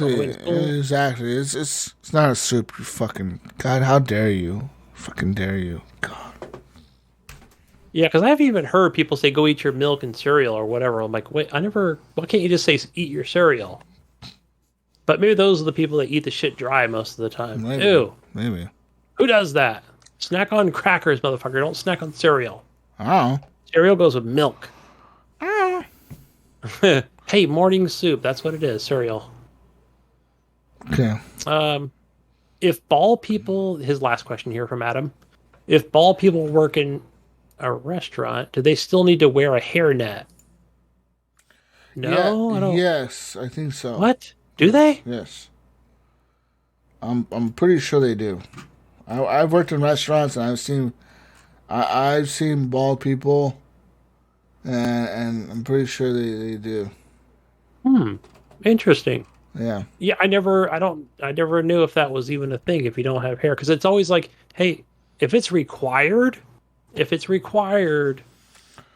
know what's funny? At my work, even to make it fair. Because I work inside a refrigerator, right? So at my work, even though like some of us wear like neck gaiters, like the things that like cover your face and they go all the way down to your neck and cover your neck and shit. Yeah. When we wear that, even we have to wear a beard net if we have like any facial hair. We have to wear a beard net over that. Even though it's covering our nose all the way down past our throat, like literally covering everything. It's already covering all the hair that would fall off. We still have to wear a hairnet. Yeah, so there's that. So yeah, and then if we wear like a beanie or because we work inside a refrigerator, so say we wear like a beanie or like a hoodie or anything like that, we have to wear a hairnet over the beanie. Yeah, that's how stupid it is. Yes. That is a little redundant. Fucking stupid. Yeah, it's fucking work policies. It's stupid, right? Suck. Like, yeah, it's fucking fuck work. God damn it, fuck work. God.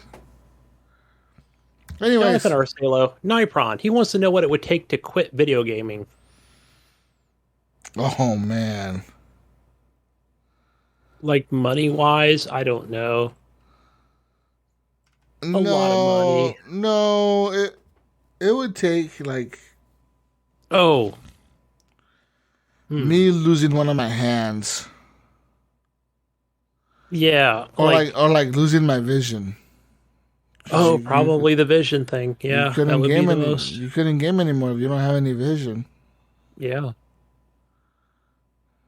What are you going to do, listen to a game? Become the best Call of Duty, the best blind Call of Duty player ever? Wow. Listening to footsteps. He's coming to the left. See? What if you had really good hearing but no vision? That would be interesting. I've seen those articles. I've never shared them on the show. Random things where I'm like, oh, you'll never person be able to legally play. blind win a Call of Duty match. No, legally blind is different from actually being blind. True. All right. So I don't know. I don't know what it would take. It'd take a lot shit for me to stop gaming a lot. Yeah, I was thinking crazy shit like I was not even thinking like disability wise. I was thinking the best pussy in the world. Yeah, somebody put that on Twitter. They were showing like a super hot chick, like the hottest girl in the fucking world. That's yeah. The guy put it up there, and he was like, he put up a girl, and then he was like, "Would you quit her for video games, or quit video games for her?" And then I think somebody I follow was like, "Fuck no," like. I have to take the best. I'm talking like, hands down, Gunny. Like I've never had anything better than this in my life. Okay, that's what it would take. Other than that, fuck that shit. Yeah, right. Plenty of shit at that, man. Plenty of fish in the sea for me to fuck with. For me to give up gaming. I know. I'm thinking like living off grid or like in a tropical island, or I've got like this castle, the world's largest castle in Canada. Hey, there we go. I'm over in Alaska and I got the world's largest castle with everything there is at my fingertips and butlers. Unlike Mayo, he doesn't have any anymore. Yeah, but fucking hobo. What kind of hobo? Kind of hobo living in his fucking Camaro out in a cornfield, fucking with no internet. now he's in the cornfield with a Camaro. Yeah, he's in the cornfield. He's like dusty old Camaro, fucking in the cornfield. Fucking dusty Camaro.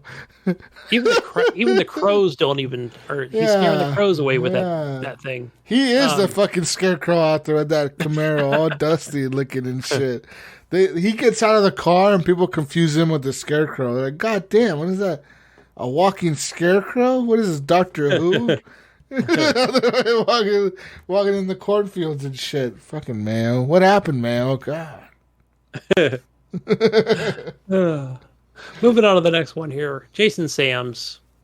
This is the next question. When it comes to games that have never been released so far this year, what could be your Game of the Year contenders? Mine would be Returnal, It Takes Two, Ratchet and Clank, Rift Apart, but anything could happen to overthrow them in the next 4 months.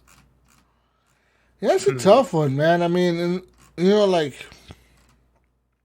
I heard great things about It Takes Two, that it's a phenomenal game. Yeah, I heard good things. I personally, in my opinion, I think Ratchet and Clank is one of my top games of the year. I absolutely never had a bad time playing that game, dude. Like, honest to God, like I legit had a good time like playing that fucking game. Yeah, and as much as I really gave Daisy Ridley a hard time on, about her voice acting, and I feel like she really super phoned it in on the game 12 minutes, but it is the game that I finished, right? There is a game that I actually completed. I can't think right now of what might be. I mean, that wouldn't be Game of the Year contender, but I don't know. I just haven't been, really super into, a game fully that I feel would be contender this year. But we'll see. We'll see what it is. Next question from Jonathan Big D Hall. And he wants to know, are you more interested in the VCS now that Soulja Boy revealed he is the owner of Atari via Instagram? What he did? Did he say that? I don't believe it. Yes, he did. He did. Did he put that on there? Okay, I didn't see it. Hold on. Soulja, whoa. So, according to Soulja Boy, there's a news article here. That would be interesting to find out. Yeah. He said, I own Atari. I am the first rapper to ever own a video game company. Also, he added that Atari is apparently going to buy the Soldier Boy console company for $140 million. And then he said, I signed 2 deals with Atari. He says, we're going to take it to the next level. Know what I'm saying? I just signed Tom Hanks' son. What's his name? Chet Hanks. He got some fire music coming out. I guess apparently he signed a new rapper. This guy is a fucking crackhead. Fuck Soulja Boy, you're a fucking crackhead now. Shut the fuck up. Jonathan did put in here that he said Atari said Soulja Boy is not the owner, but Soulja Boy says, I have the receipts. Who do you believe more on this one?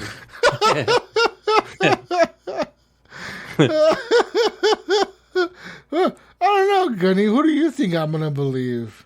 You know what? I think Soulja Boy's just responding to himself on this one. What do you think? Huh? There's a twist, right? Yeah. This dude is fucking. Like, I think he's high off cocaine and he's fucking just tweeting shit out at 3 a.m.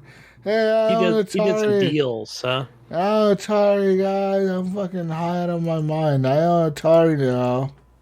I own them. Anyways, what else? Damn, now I just want to sing a Soulja Boy song every time. Soulja Boy. But that's all we have for questions. That is all we have. No, you're wrong, Gunny. You're wrong. Oh, I just see what they're on Facebook. Oh, I didn't actually check to see if there's any more added. There's more from this week. Mayo posted a post. And Brian Job Jr., of course, responded saying, have you bought anything from Facebook that was everything it promised to be? Yes, I have. My PlayStation 5. What about you, Gunny? I'm going to go... Let's see here. Hey, I'm going to go back with the Xbox Series S. You bought it on Facebook? Oh, no. Bought on Facebook? No. I haven't bought anything on there. I have. I bought an Apple Watch once, and the lady sold it to me. And, so I bought an Apple Watch, right? A used one from his lady. And I sold mine, but hardly used. And it was like $100, right? That was like a good deal. So I wanted an Apple Watch again, so I bought one from her. Because right now I have 2 of them, but I wanted her, and I bought it, and she gave me $100. I gave her $100. Thing is, I came home, dude. I tried to log it into my thing, and it says like this thing is locked out by an account. And I was actually able to message her back through the Facebook thing. And I said, hey, lady, like, this thing is fucking locked. I can't get into it. And I know that if I take it to the Apple store, they won't unlock it for you. You know what I mean? Like, they just won't. Yeah, they won't do it, yeah. You have to be the owner of it. Like, you legit have to be the owner. So she legit texted me her Apple password. She legit trusted me this much, dude. She fucking texted me her Apple password. And I was able to get in and reset it, but I was like, I would never ever text somebody. I would make that motherfucker drive all the way back for me to put my password into that thing before I texted it to somebody. You know what I mean? Yeah, because probably I assume you have to, if you want to sell it, probably the best way is when you log in or whatever, is deactivate device, right? Or something like that? Yeah, you have something to deactivate it. And you have to make sure it's actually deactivated like all the way. Because there's there's deactivating it, and there's like you have to remove it from your account. Like that's what it is. Remove from account. Yeah. Yeah. Because if you don't do that, then the shit just doesn't. No one else can use it. Literally, it's like useless. It's like a paperweight, dude. And that and that applies to. I give Apple props because that's really like some high tech security shit for their devices. But that applies to all their devices, like their fucking iPads, their computers, their Macs, their MacBooks, their iMacs, Mini Macs. all the Macs, all the iPads, all their phones, all their Apple Watches. It's all the same shit, dude.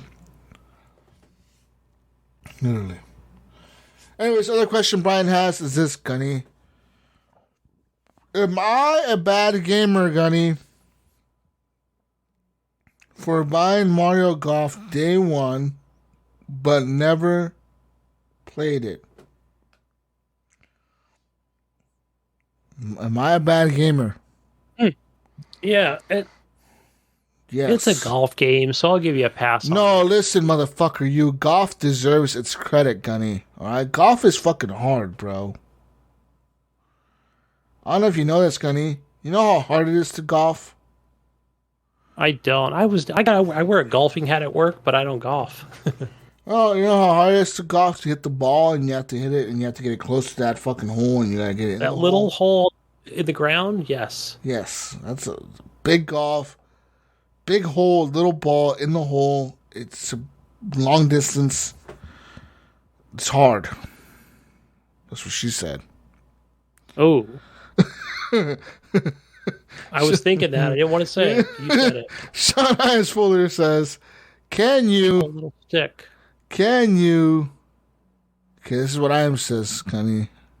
Can you imagine smoking weed in the streets without cops harassing, going to court with no trial, imagine everybody flashing fashion designer clothes, leasing your click up with diamond Vogues, your people holding dough, no parole, no rubbers, going raw, imagine law with no undercovers.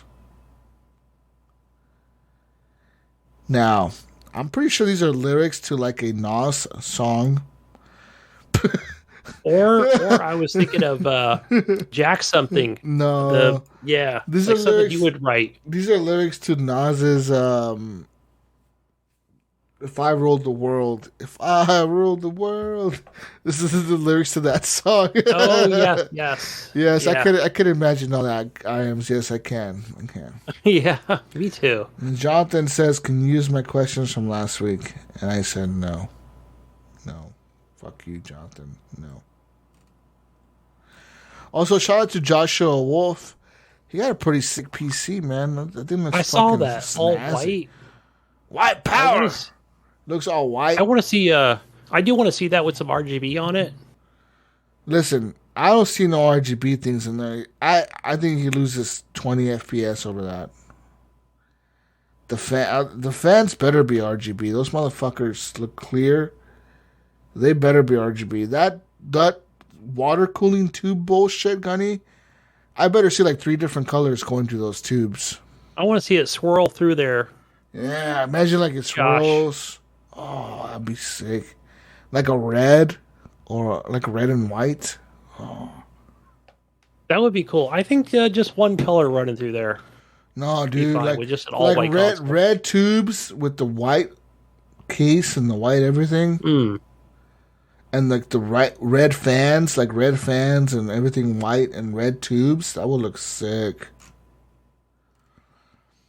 Also, I like the Barbie's Dream PC that Ryan built. You see that? That is nice. That's very I couldn't see what those things were down below, but I was thinking they were like little pink little cupcakes, Jesus, and you'd be over the moon to have this displayed in your house. You would want this computer, Gunny. This is like a badass. I do want the My Little Pony pinball table, so why don't we just add this to the list? Listen, Gunny, you want this? This is fucking shit. It's water cooled. It has 4 sticks of. So you know, it has like 32 gigs of RAM, probably 64. Look at all that color coding they put in that thing. Like, it's so nice. It's pink and red and white and so nice. Are you listening to yourself right now? It's really nice, dude. I'm just saying. Look at this. Very nice wiring management they got going here, and like they got the pink tubes and the pink fans and the little white fans underneath the pink fan, and the white graphics card, and you know you lose your man card if you buy this, right? the pink. They got the pink RAM. You know, the pink pink ram and the pink wire harness and the thing on the side and the You had a Barbie dream car. You were younger, didn't you? Didn't you? Secretly. I wish I had a Barbie dream car. You motherfucker, you. How dare you? All right, sorry. I'm trying to be more inclusive here. It's fine. Make the purchase. Yeah, how dare you, Gunny? You fucking judge me, you motherfucker, you. It's 2021. I could be whatever I want. That's right. If I want to wear a tutu, a pink one, and have My Little Pony posters on the wall, let me have it. Don't judge. Don't judge me. How fucking dare you, motherfucker, you. Anyways, that's all I have for questions. All right, let's shut it down. I'm gonna be yo that new Saints Row game looks fucking dope. The one they announced in. I did not get a chance to watch that or the Dead Space reboot, but I will this week. I will. Yeah, I've been in a lull with like watching fucking gaming videos or something. I don't know what it's been. Even news stuff. Been like, meh, looking it over.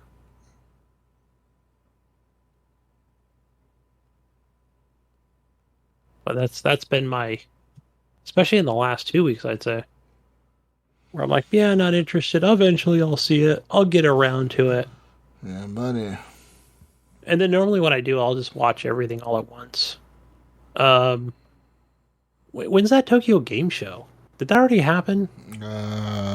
Yes. Or is that coming up? I can't keep track of these things anymore. I think it already happened. Jeez. But I don't think it happened because of COVID. Oh, but I mean, wait, I know. No. This year it's happening on September 30th to. Yeah, that's right. Because I knew it was coming up, and shout out to Jeff Keighley, that guy. But it's going to be a digital affair. Yeah, just like everything else. Every time, it's not even newsworthy nowadays when I'm on Twitter and it's like, hey, guess what? This has been delayed. That's been delayed. This is a all digital event. It's just, I don't think people are shocked or surprised anymore. I think they just come to expect that this is the new way of the world. Yeah, I remember I told you, Gunny, COVID is going to be here for a long time. Well, I talked to a friend who's not an expert, but she said that, I probably mentioned it last week, that she said it took that the 1906, I don't fucking remember what year it was, the Spanish flu, that it took 3 years to really run its full course. Yeah. So it kind of tells me, like, does that mean COVID's going to take 3 years? She goes, yeah, probably. She goes, nothing takes a year. It's like, great. No. Yeah. Not great. And everyone's even saying that the shortage for chips and stuff won't be done till 2023, 2024. Like both AMD and NVIDIA and Intel. Yeah. And even like, who was it? Like, I think GMC. They said they're going to shut down. Oh, yeah, I saw that. Not only Chevy, but other They're going to shut down their entire production lines, all in North America. They're going to shut them all down for like 2 or 3 weeks coming next month because of the shortage of chips. So, yeah. All right, I'm going to get up out of here. The wife is already yelling. All right, Gunny, get out of here. We're out of here. I'll find you guys Gunny T on everything, even while the wife yells at me.